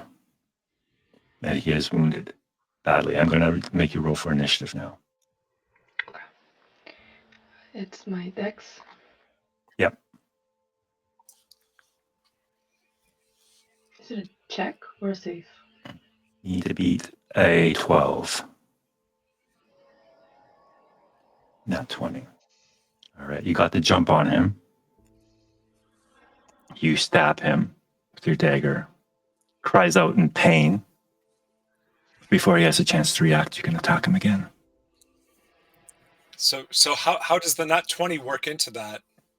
I mean, That's just initiative. You know what? I'll give you advantage on this next roll too. Sure. Surprise or something like that. I don't know how that works. I will put my hand on his mouth. Come on, Goldie. Goldie's probably bawling at this point. She cries a lot, man. Not to be argumentative, but how are you putting your hand on his mouth, Shorty? He falls, right? She stabbed him like in his Achilles. Yeah. Yeah, he's probably on his knees. Yeah. Goldie always Maybe attacks like- in her maybe thigh, like- man. She learned from the first troll attacking the nether regions helps. So she's Yeah, going he falls that way to always. his knees.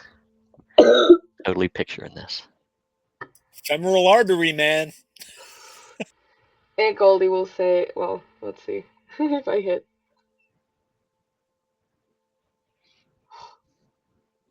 I'm rolling ones on attack. 1 damage. It's okay. At least you're hitting. So describe to me how you kill Captain. Oh no, I don't know. So I would have found the darkest alleyway I could have found and just I'll put my hand on his mouth and just the snake was inside all along. I don't want to do this, but you gotta go. And I'll slash his neck like I've seen Orla and Anna do. Trying You to take keep the 4. blood down. You take 4 shadow points Oh, plus a scar. Holy shit. Question: did we get any? I'm shaking. Any shadow points while I was gone? No, not you. Okay. Where is my shadow? Here. So 4 shadow points plus a scar. Okay. How? Question: how does this work? Because it's 4 shadow points or half my wisdom is 1 shadow scar, right? No. If you hit your wisdom, then you can at any point in time you can convert whatever shadow points you have to a scar. Because I have 7 shadow points now. And what is your wisdom? 8. Your wisdom is 8. Yes. So you are miserable I'm right fucking now. up. So what I would suggest you do is you just take 2 scars, Okay. And then no shadow points? and then you're back down to 0 shadow points. Okay. So can you But- tell? Just asking for rules clarification. I thought we had to keep 1 last time when we did that. Just let me double check. I still have 1 shadow point even with the scar.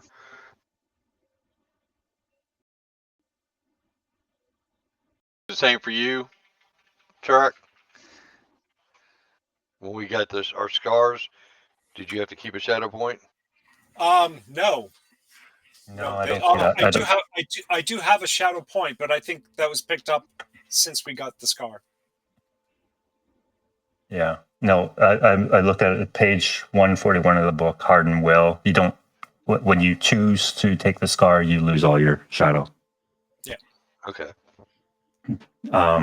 So describe to me, Goldie, how the scar manifests. It could be a physical thing, it could be a mental thing, but I need to know like what this double scar looks like or feels like.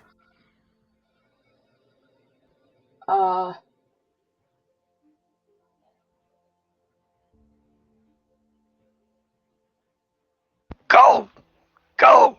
So, to Goldie. She tried to get Orla, not Anna, fuck Anna, out of where she was real hard. But being here and being around, or I guess traveling in general, and seeing that the world is not what she thought it was, it definitely,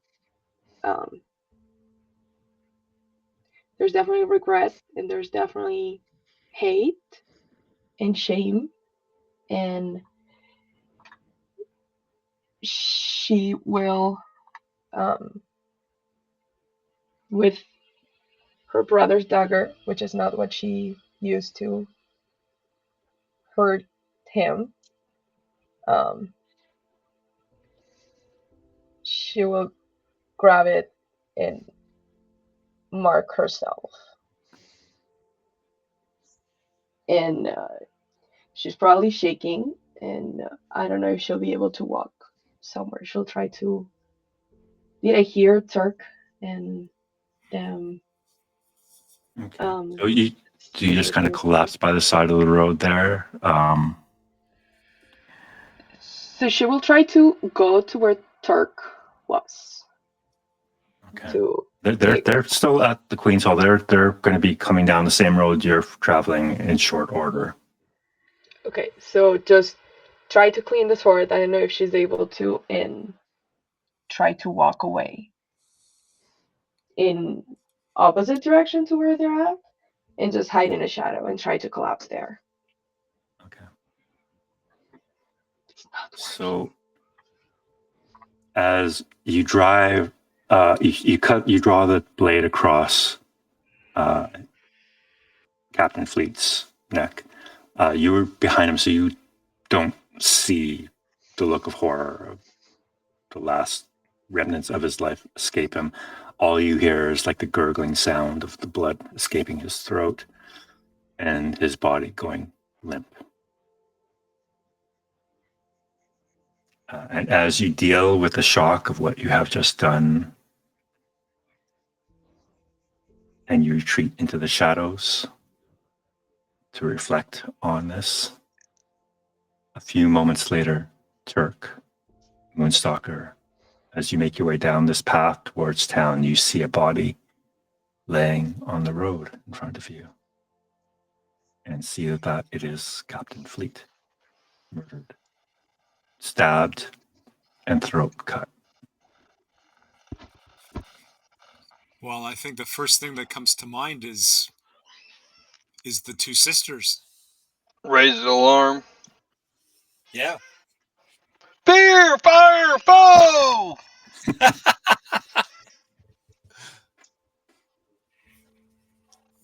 All right. So you start yelling. Before that might happen, Does he have any kind of evidence on him? That All right, so you're searching him? As he starts to do this, I say, Turk, what are you doing? Get away from the body before you get blamed. Get away! Get away! he may Get away! have a scroll on him. He may have a scroll. Okay, Shoot. yeah. That's He does have a very fat-looking money purse on him, though. That's all I'll say. Oh, fat money purse. I grabbed the hobbit by the scuff of his neck and pulled him back over here beside me and pin him down. You got to do it. Are you trying to get us murdered here? Stop. Calm down. Dragon sickness. Stop. It might help to take the money purse. Actually, yeah. No. All right. I keep my hand on his cloak so he can't go nowhere. Goldie, as you're skulking in the corner, in the shadows around the corner from this, you hear your friends. You hear Moonstalker raise an alarm. What would you like to do? Oh my god. Sorry, we didn't know this was you, Goldie. Goldie did not know this about herself.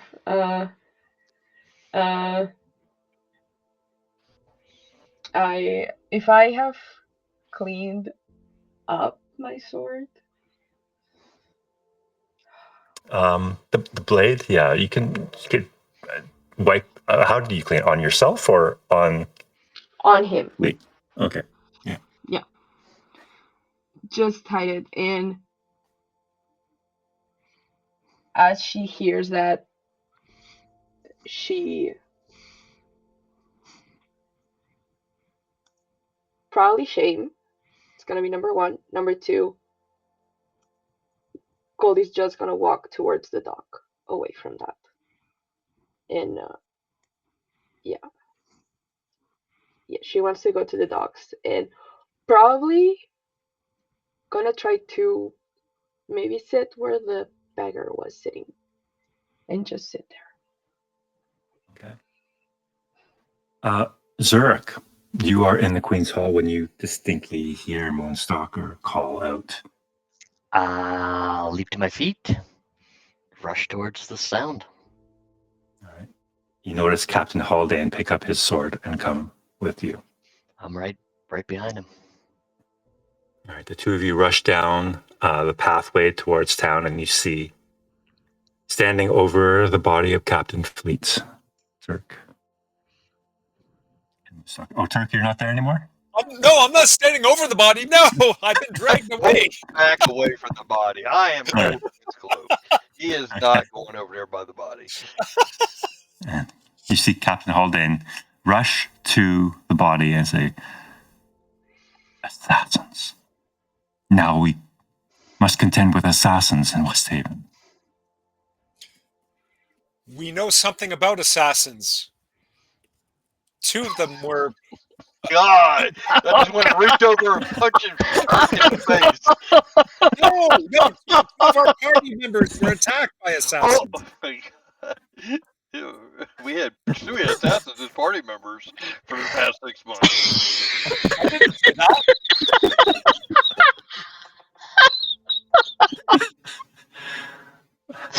that. We see Captain Haldane say, "The Queen. The Queen's unprotected." And he just stands up and bolts back to the Queen's Hall.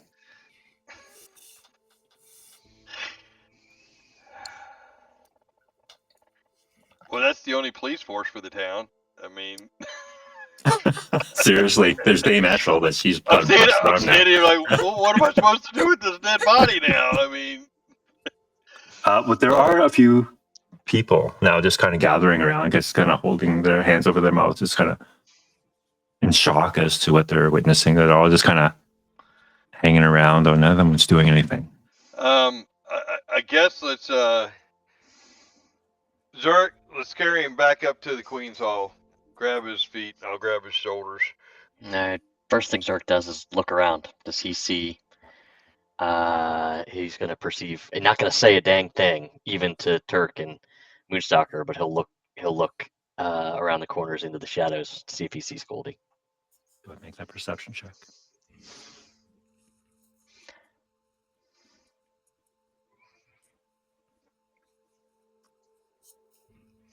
I'm going to allow you to make a stealth check, Goldie, as you're trying to sneak away from this scene. And probably if we hear anything down by the dogs and people from the dogs are going up, I would try to join them. Okay. Yeah, this is quite a crowd is gathering. All right, so Zuric is actually quite relieved that he's peering around, doing what he needs to do with Moonstalker to tidy up the scene, but quite relieved that he looks around and does not see Goldie.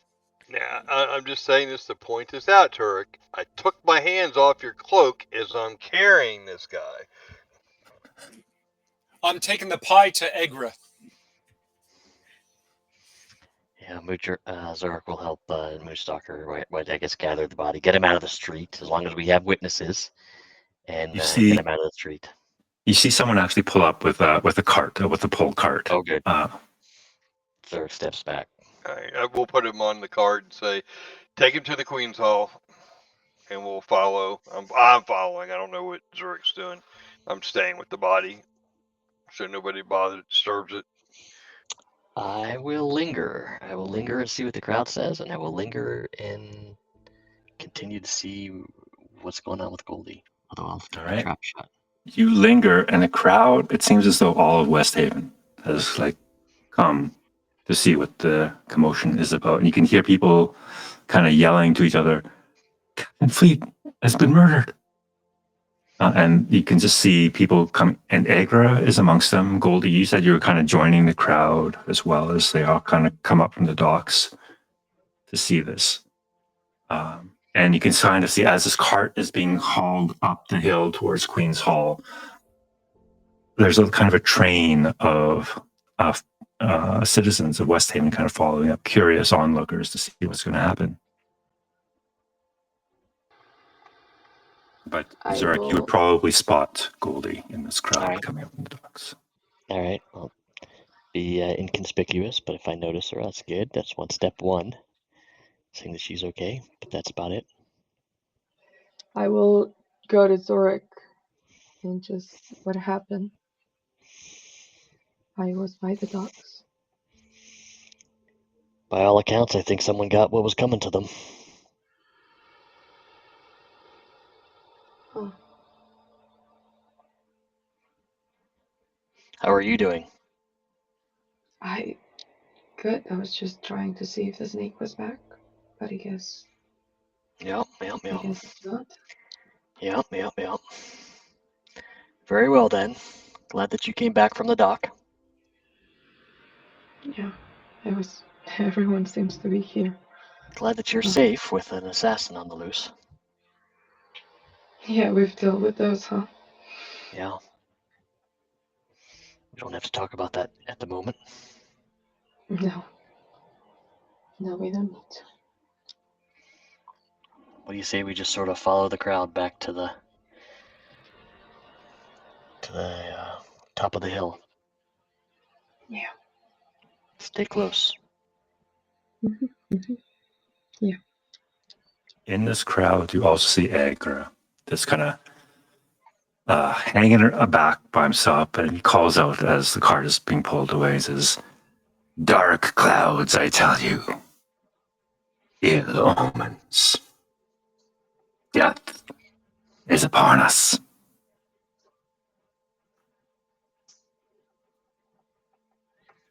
I'll call out to Agra. Agra, come with me, please. I'd like to speak with you while we're taking him to the Queen's Hall. And here's this pie.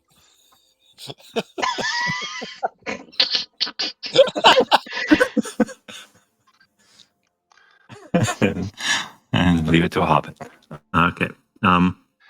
So he kind of mutters to himself, but he'll trudge up the hill towards Queen's Hall with you. I'll say, in light of everything that's happened with the Corsair ship disappearing, Serpents being back, the captain being killed, the Queen wanted us to leave in the morning. Do you wish to use Fleet's boat to go north, or would you prefer to travel overland to the Grey Havens and pick a boat up at the Grey Havens? I'll leave it up to you. He looks at you kind of quizzically and says, "You're in a position to offer me Fleet's boat?" Well, the fleet was going to take us north in the morning. I was coming to talk to you when we found his body, so that you would know we would be leaving in the morning. Well, if the Queen commands, then Thank you. most certainly. You prefer to go on the boat instead of overland to the Grey Havens and get a boat there? The sea is my life. Very well. Rather, We'll do it the way you wish to do it. all right. As Captain Fleet's body is brought to Queen's Hall, the Queen comes rushing out. And kind of gasps in horror upon seeing his body lying in the cart. I see Captain Haldane kind of by her side, and she has like storm clouds on her face, anger, and she says, without turning to Captain Haldane, she addresses him as Captain. I expect you will do your utmost to get to the bottom of this and find the assassin. And Captain Haldane says, "Of course, Your Majesty." And he looks around, and as you might have guessed already, there's not much in the way of knights or militia in this town, except for Dame Eshel. And Dame Eshel is just kind of standing off to one side, and he just turns to her and says, "Dame Eshel, you will be in charge of the Queen's protection. Do not let her out of your sight." And she salutes him, and he rushes off down towards the docks.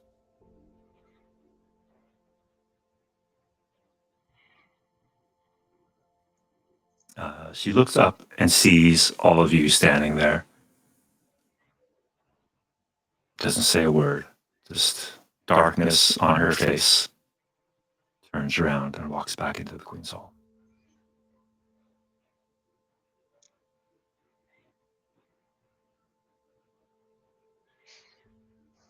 The body of Captain Fleet is transferred to the attendants that are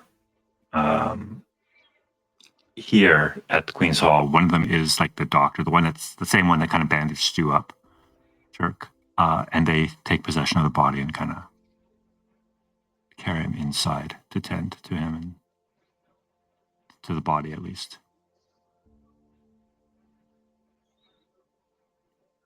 And as he's taken away, the crowd kind of starts to disperse.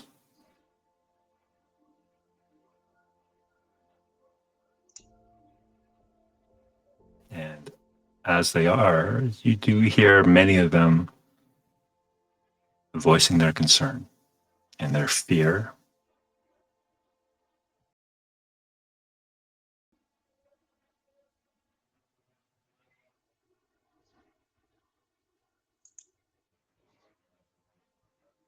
So what would you guys like to do at this point? Acre is still standing there beside you saying, "Well, I can get the ship ready tonight then. Sail first light."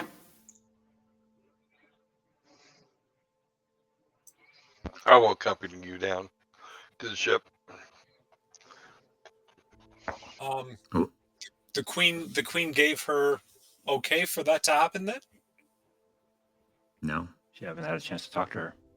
Did she say anything different than we're supposed to leave in the morning? She told us to leave in the morning. Did you miss that? No, I did not miss that, but of Okay. course there's an investigation going on, and She didn't say anything different. Her last No. order was to leave in the morning. So What's Haldane doing? He went down to the docks.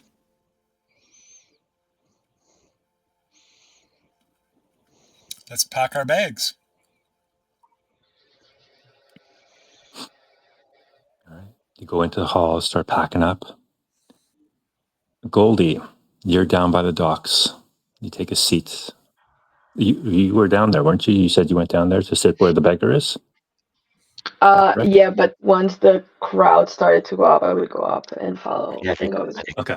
Zuric and Goldie walked up back to the Yeah. see the whatever, however this unwound. Okay. All right. So you guys all go in and start packing your gear up. You can tell the atmosphere, the vibe within Queen's Hall has changed. It's quite somber, quite serious, and quite dark. It's like a shadow has fallen over the Queen's Hall.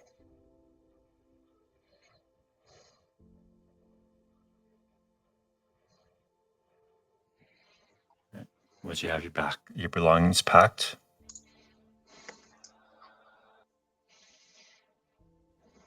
you head down to the docks. Yeah, I think we get ready to go. I think we need to get a thumbs up from Haldane, right? I mean, we don't want to be sneaking out of town. I think we take the temperature with Haldane, see if we can get a green light from him, and then hit the road. But if we try to sneak out of town without his blessing, that ain't gonna look good. Nope. I didn't go to pack. I just went with Egg straight down to the ship, just so you understand. I'll come back to get my stuff before we leave. All right. So, Moonstalker, as you go down to the docks with Agra, you see Haldane is actually on the deck of Nimue's Grace, demanding that he be let into the captain's quarters. You see the crew a little confused there, but you hear Captain Haldane say, "Your captain is dead, and by order of the Queen, I order you to open his chambers." And at that, you see the crew kind of intimidated by him and authority he wields, and they open the door for him, and he disappears inside. Haldane may have even had the keys off of the body.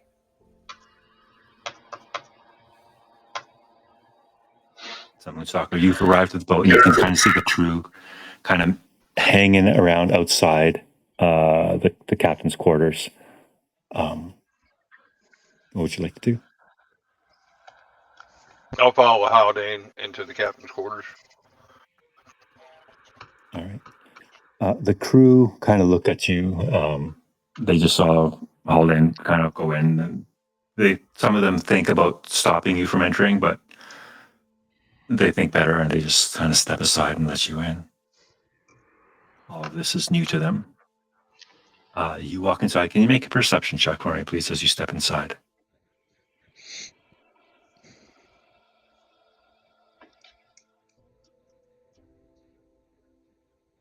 10. Damn it, Turk. Your luck's rubbing off. All right. You see Haldane. The room itself is quite, what's the word, rich.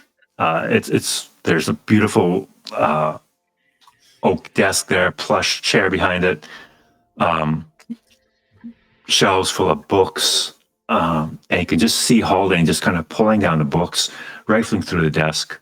And when you walk in, opulent, thank you. And he stops and looks up and says, "By what authority are you here?" I was coming to see if I could assist you, Haldane. "I am quite capable of undertaking this investigation on my own. I would ask you that you please leave." Very well. back out on the deck. All right. He closes the door behind you, and you can continue to hear him rifling. Can you make another perception check for me?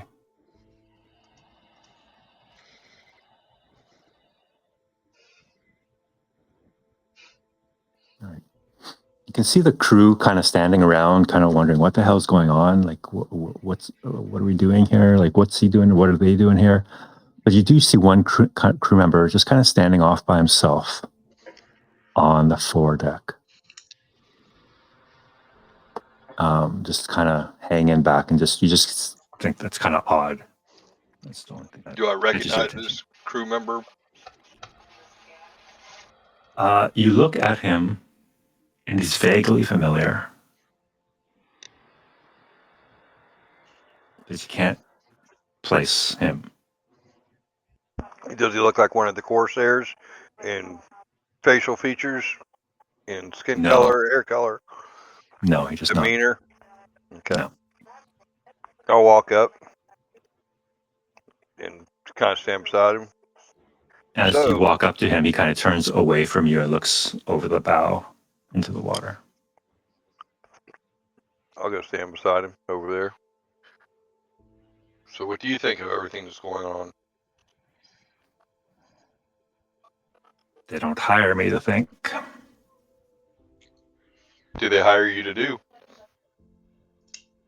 I'm a sailor. Just a sailor. Why are you off by yourself instead of with the rest of the crew then?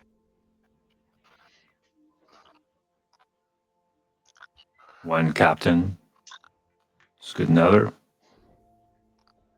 By the morning, I'm sure we'll have a new one. Doesn't matter to me. A job's a job. Very well. I'll leave you to it. Look at his boots as I walk away.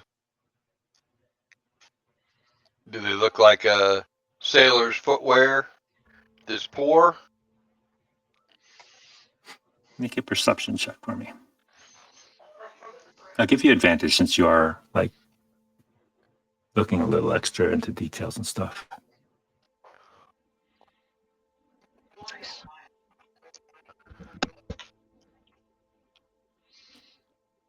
The boots themselves don't remind you of anything. But what catches your eye are his hands. These are the same hands of the beggar that was on the side of the docks. Do I notice a blade at his waist or in his boot? No blade.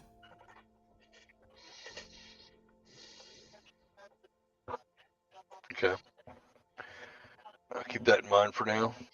I'm going to make sure to point this out to Haldane, but I'll wait till Haldane comes out of the cabin. All right. So Haldane does emerge after a few more moments. And he says he's about to leave when he spots you still hanging out, and Agra too. He says, "Why are you here?" Did the Queen not instruct us to leave in the morning? Yes, but why are you on Captain Fleet's boat? Captain Fleet was supposed to take us north.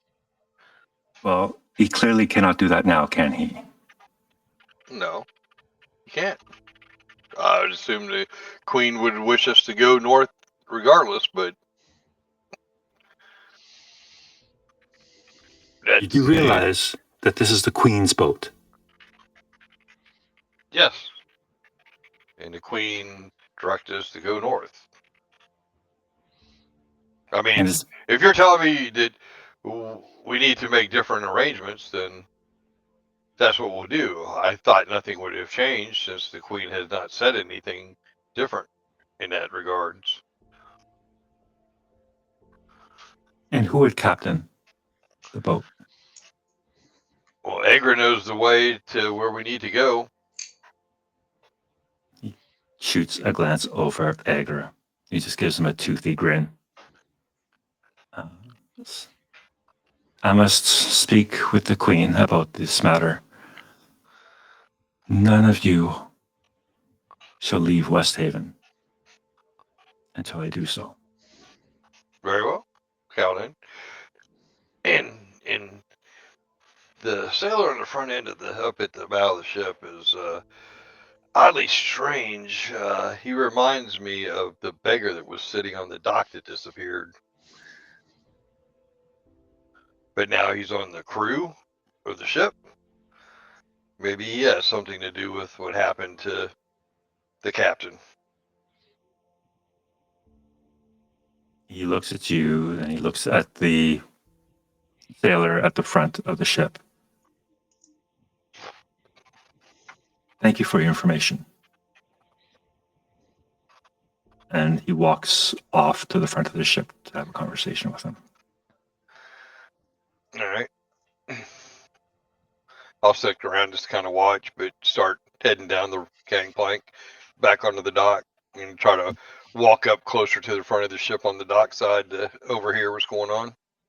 All right, make a perception check. I'm going to say with disadvantage because they are talking softly.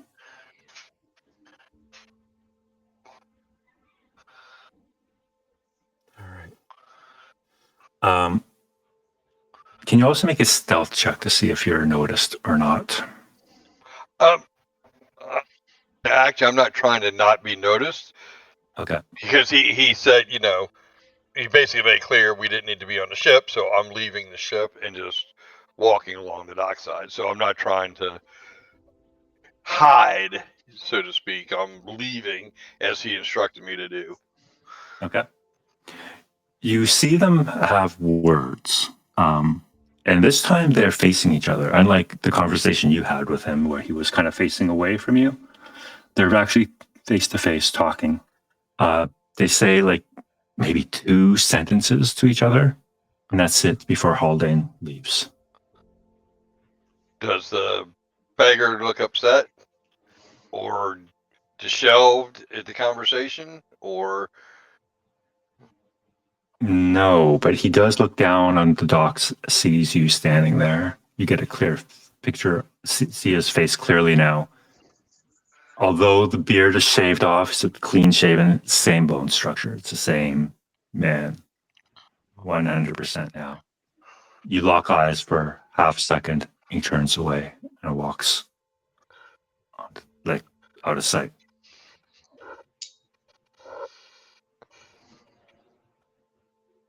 Does he have the hair color, eye color, general looks, skin color of the villagers here in Westhaven? No. Being Numenorian descent yourself, you can clearly see that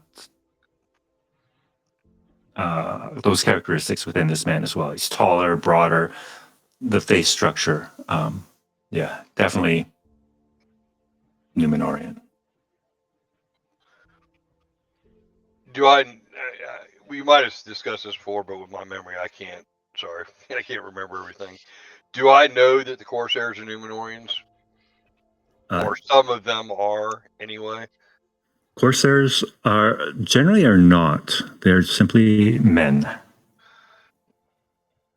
Well, the leaders are Numenorians. I mean, Some of them are. Do I know that, or is that not common knowledge for the Dunedain? You would know that your Numenorians have been scattered across the realm, and some of them have been down there. So you would know that there probably are some down there. But yeah, that's about it. Does he remind me of any Dunedain that I know of his mannerisms or looks? Definitely He has no. That's what I'm just trying to figure out. So, in my opinion, is a Dunedain. He's not a ranger that's acting undercover.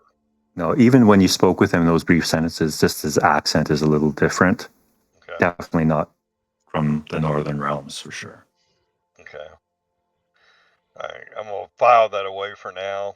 I mean, I definitely feel that he has something to do with the Corsairs. Whether I can make a tie for him being Numenorian to that or not, I still feel like he has something to do with the Corsairs. So I definitely don't trust this guy. But I'll just file that away in my brain. But just know that this guy, I'm watching him more than anybody. All right. Always watching him out of the corner of my eye whenever he's around. All right. So the rest of you were back at Queen's Hall. You've gathered all your gear. You don't have much to gather, frankly. And you make your way back down towards the docks. And on the way back down, you see Haldane. You kind of cross Haldane as you walk down. He's walking back towards Queen's Hall. He sees you. Says, "And where are you off to?"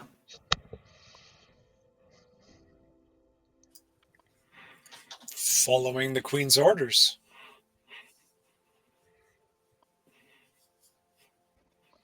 Haven't you solved the crime yet?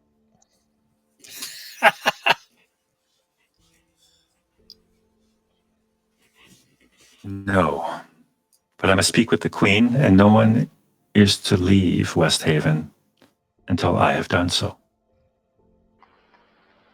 You're going to meet with the Queen without solving the crime? What are you going to tell her?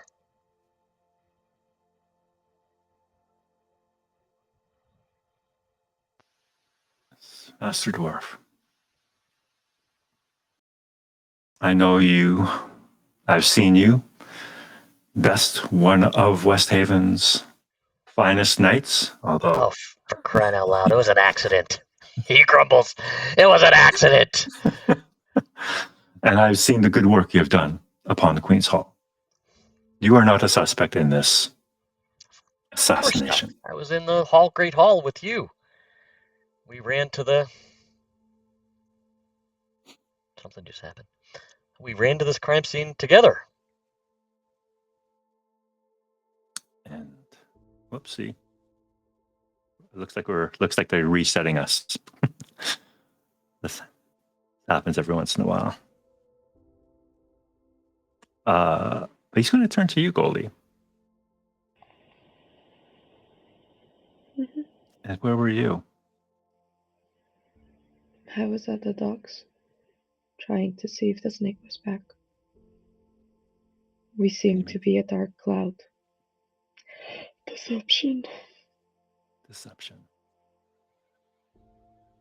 Oh, that's funny. Apparently, you're the lore master now, Anna. Oh, You have... please no. Please no. I don't want this. Well, I may have to rejoin 1 second. Okay. Yeah, I'm gonna have to rejoin. But anyway, that's not a big deal. What did you roll for your deception? 16. Well, while you're the lore master, give us all a bunch of gold real quick, okay? Yeah, I don't see rolls at all anymore. I'm gonna have to leave and come back 1 second. Oh no. We should have taken the gold because then there would have been an excuse for his death, right? Yeah, and then they look into our pockets. I gave you a hint to do that, but you didn't take it. You were grabbing my cloak and holding me back. Then, when I was carrying the body, what did I say? I let go of your cloak to carry the body. I think we were all pretty overwhelmed. I'm sorry. I'm so sorry. You could have helped us carry the body and relieve him of his coin purse as you did so. Oh no. What have I done? I think you followed... Well, I was going to say followed your heart, but I hope not. I don't know what I followed. I'm scared. No. I think what's her name? Orla got to you. Yes. No. Yeah, I think you're going to be her new apprentice. We'll see. Goldie doesn't toss herself off the boat first. The Hobbit assassin. The murder hobbit. Oh no. Oh no. The meaning to the word murder hobo. Murder hobby. I like to think that Goldie's just very principled. To the point of killing somebody. I'll be right back.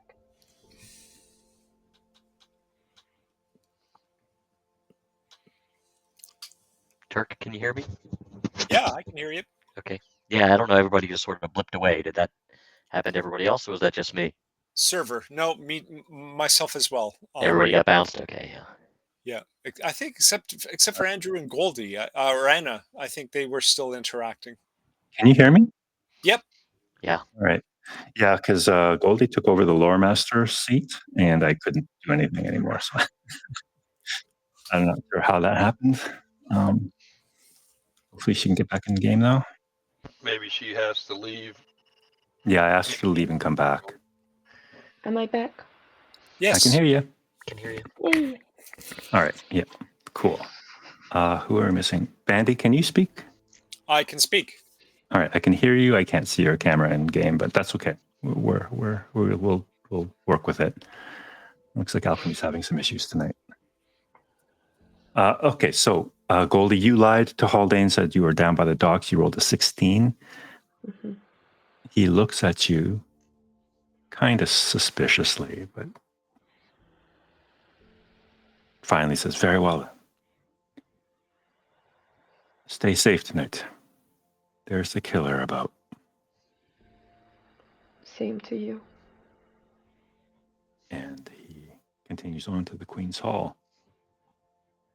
In the meantime, the rest of you make your way down to the dock where you see Moonstalker and Agra kind of hanging out near Nimwe's Grace. You're all gathered there now. What would you like to do? Well, I mean, he told us to basically stay off the boat, so back up to the Queen's Hall. I don't think he said to stay off the boat. I think he just said not to leave. He didn't want us on the boat. Okay. Because he said, what are you still doing here when he came out of the cabin? So he didn't want us on the boat. So back to the Queen's Hall until Captain Haldane tells us what the Queen's wishes are. Hey, Gray, sorry. We'll get you as soon if Haldane doesn't get you first, okay? All right. Wasting time. I understand. But we have to follow the Queen's wishes, yes? You do realize that you will not be allowed to leave with this boat. So if we are to leave, we should go now.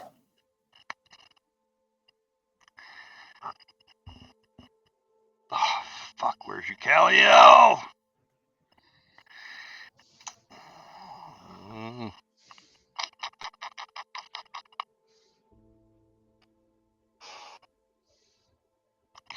If we leave now, it'll look like we were the ones that killed the captain.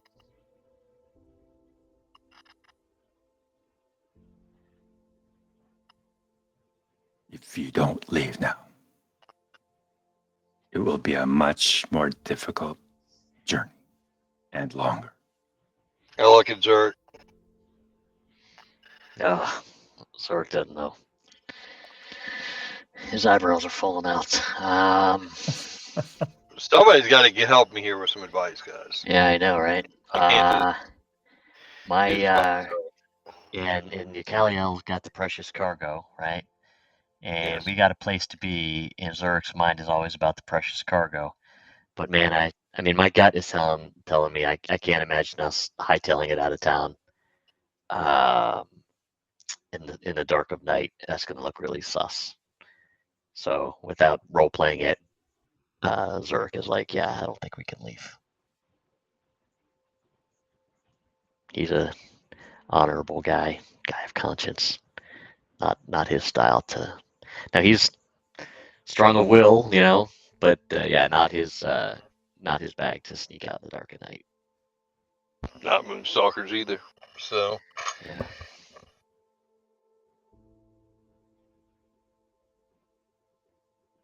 the hobbits. Turk's ready to go.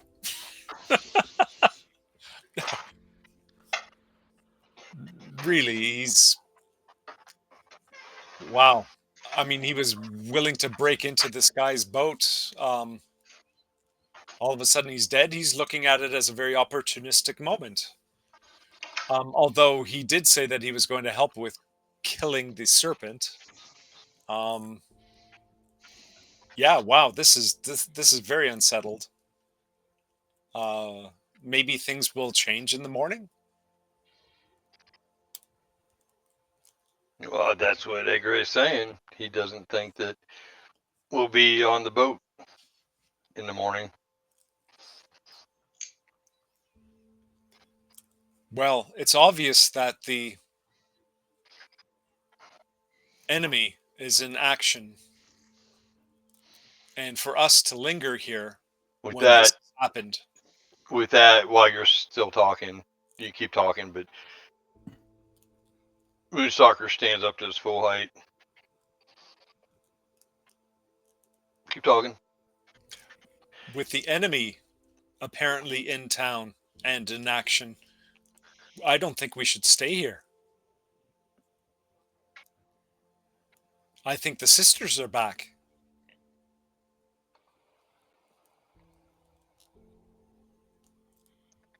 But are we going to tell the queen about the sisters now? Edgar, do you think you can get the crew to cooperate? He shrugs. Sure. And if the Master Dwarf and you are on board to back me up, not a problem. The crew know you, then? They trust you? I know some of these tadpoles. Yeah. Tadpoles. All right. Get the ship ready. I'll be back in a few minutes. I'm going to go back up to the Queen's Hall by myself, get my gear. But when I get there, I want to find the... Oh, crap. What's the guy's name? The door warden? What would you call him? no, what's his name? Odor. Well, no, is he a door ward? Kieran. You said he was? Kieran Dorward. Kieran. Yeah. I'm going to find Kieran if you want me to do that, or if you want to... Sure. Yeah, no, he's it's like a permanent post for him. He's just sitting on a stool outside the Queen's Hall. Could you bring me a quill, ink, and a piece of parchment, please?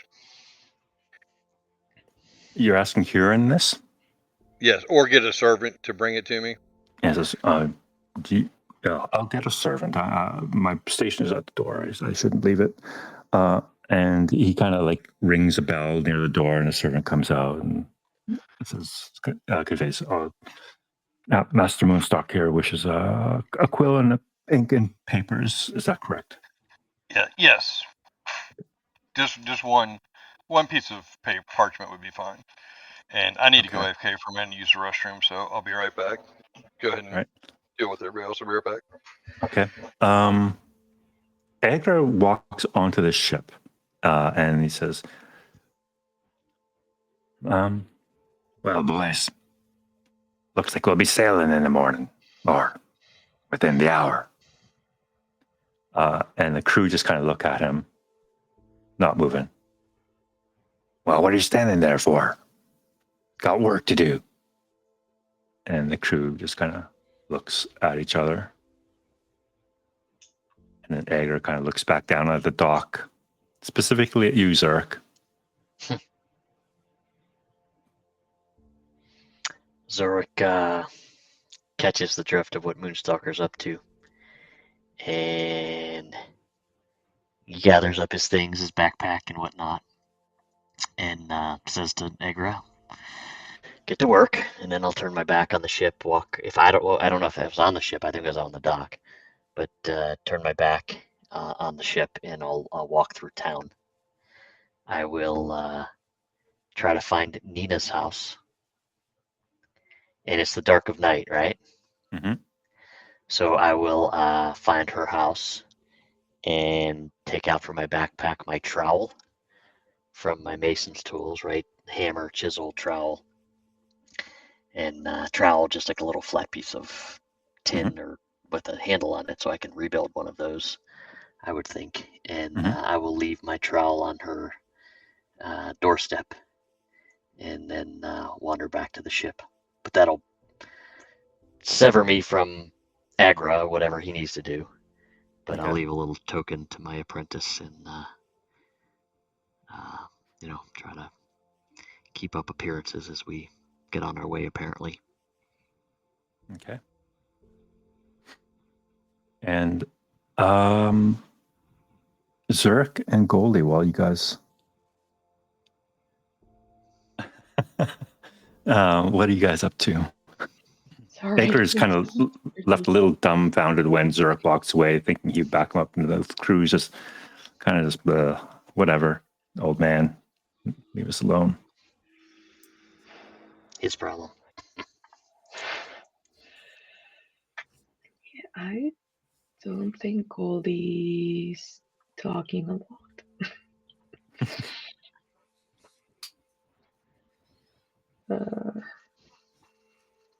How many crew members are there? Looks like on the ship right now there are 4 of them walking around. Because it is late at night. The rest are probably either asleep or below decks or something.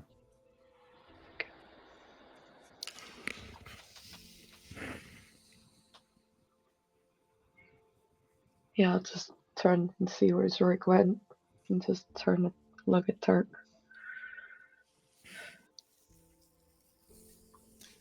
Turk's going to try to lead by example. He might know a little bit, maybe a little bit about a sailboat and what might need to be done to get it underway, such as getting certain sails ready, hoisting, turning the capstan, starting the capstan going to. No, there's no anchor. The ship would be tied up. So was as far as we know, was the ship ready to get underway to go on a trip? Not really. I mean, Fleet ran a pretty tight ship though, so it seemed like it was ready to go anyway. But there's still some loose cargo kind of on the deck that would need to be lashed down, that kind of stuff. But wouldn't take long to get it ready. I'll start to tie some of this loose stuff down and start grumbling to myself and saying, "Hey, why don't you give me a hand tying this up instead of being a gormless twit with your finger up your nose and your thumb up your ass?"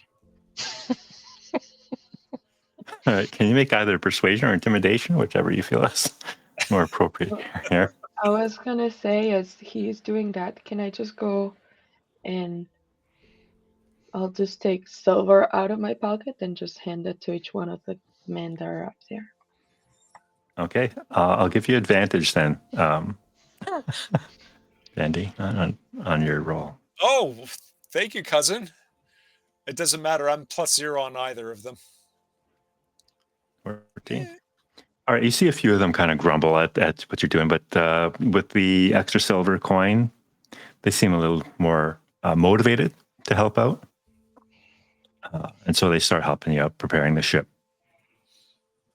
And I'll say, cousin, meanwhile, why don't you check the former captain's cabin to see if there's any evidence?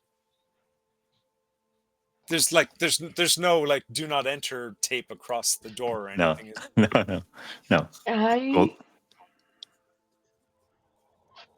I don't think Goldie's gonna do that. Oh, okay. Goldie cannot go. No, because I don't know, right? No.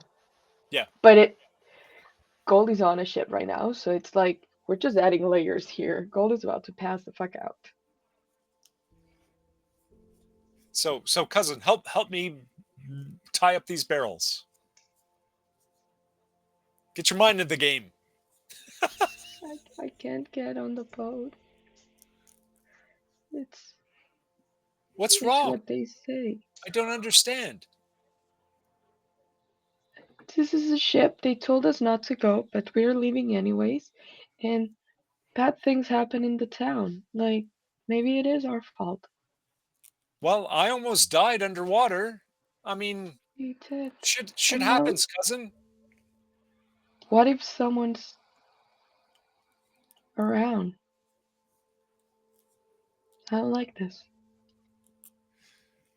Well, I got to admit, from how long ago is it now? When that Dunlanding woman, Orla, found her. Hmm. Do you remember? And we put her on your cart, and you weren't feeling very good about that either. It's not going to get any better, cousin. We got to keep moving forward. We've got to stop the enemy. Okay. But I'm not good with boats, so don't trust me on anything. No, just tie up some loose things here. Just give us all a hand, and maybe some of these lazabouts are going to decide that they need to get some stuff done. Okay. And I'll try to help, but I don't think we can help much. All right. Oh, Uh, when as you Khalil come on board with us, or is she yeah, waiting? I'll say she would have been there. She's on the boat with you now. So the only one left at Queen's Hall is Moonstalker, who's about to leave a note, and in town is Zuric leaving a gift. Once I find a spot to leave the gift, I'll head back to the boat. Okay. Moonstalker, a pen, quill, parchment, and ink are delivered to you by Dame Eshel. Okay. I thought you were supposed to be with the Queen nonstop, protecting her. Captain Haldane is with her now. Okay. Well, make sure you're patrolling good, okay? I will. Here's writing instruments that you required. Is there anything else you need? No, thank you very much for bringing this to me. I appreciate it greatly, Dame Mitchell. Very good. She bows to you and retreats back into the Queen's Hall. Okay. I'll gather my stuff up, and then I'm going to sit down and write a note. Queen Nimue, Nimue, yeah. I am sorry, but I feel that we must leave now. I feel the enemy's hand at work here, and it may be to stop my quest in order to save many, many people, and not just the people of your town.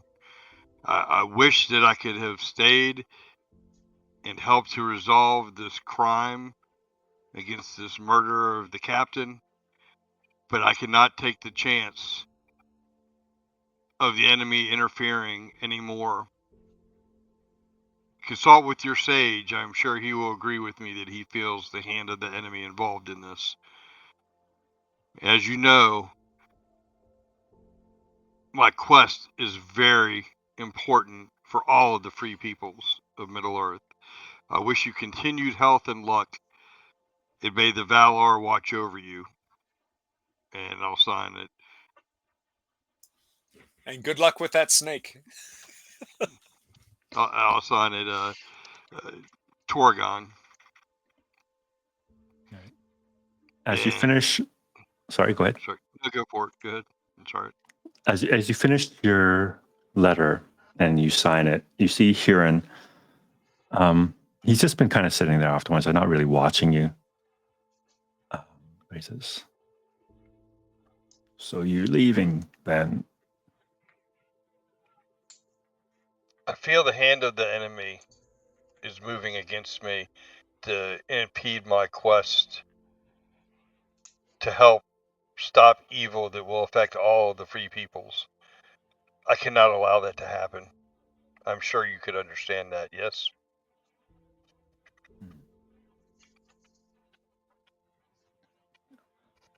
Of these things, I don't know much. But in my time here by this door, I have seen many enter and leave. And upon doing so, sometimes their fates have changed upon passing through these doors, whether they pass in or out. Just as yours has.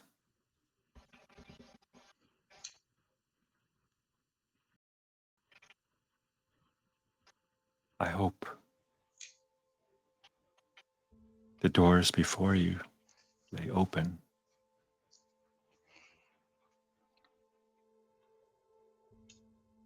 These, as far as the Queen desires, will remain unlocked and welcoming to you and your friends.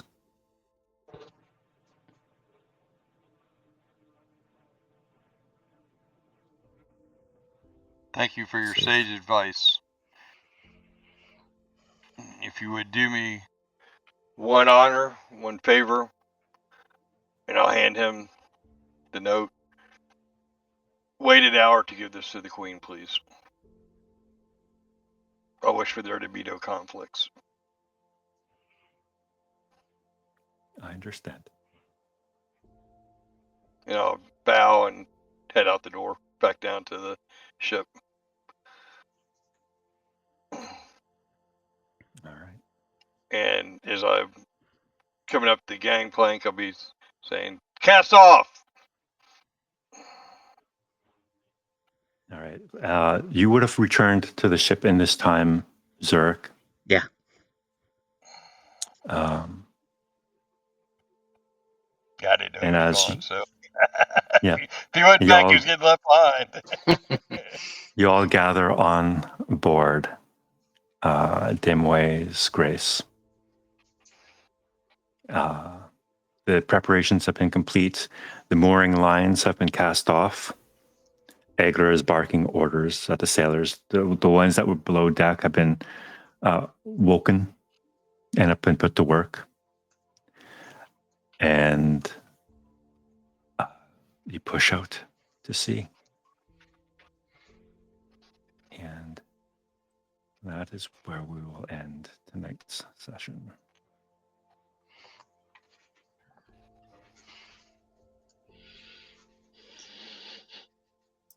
Wow. Wow.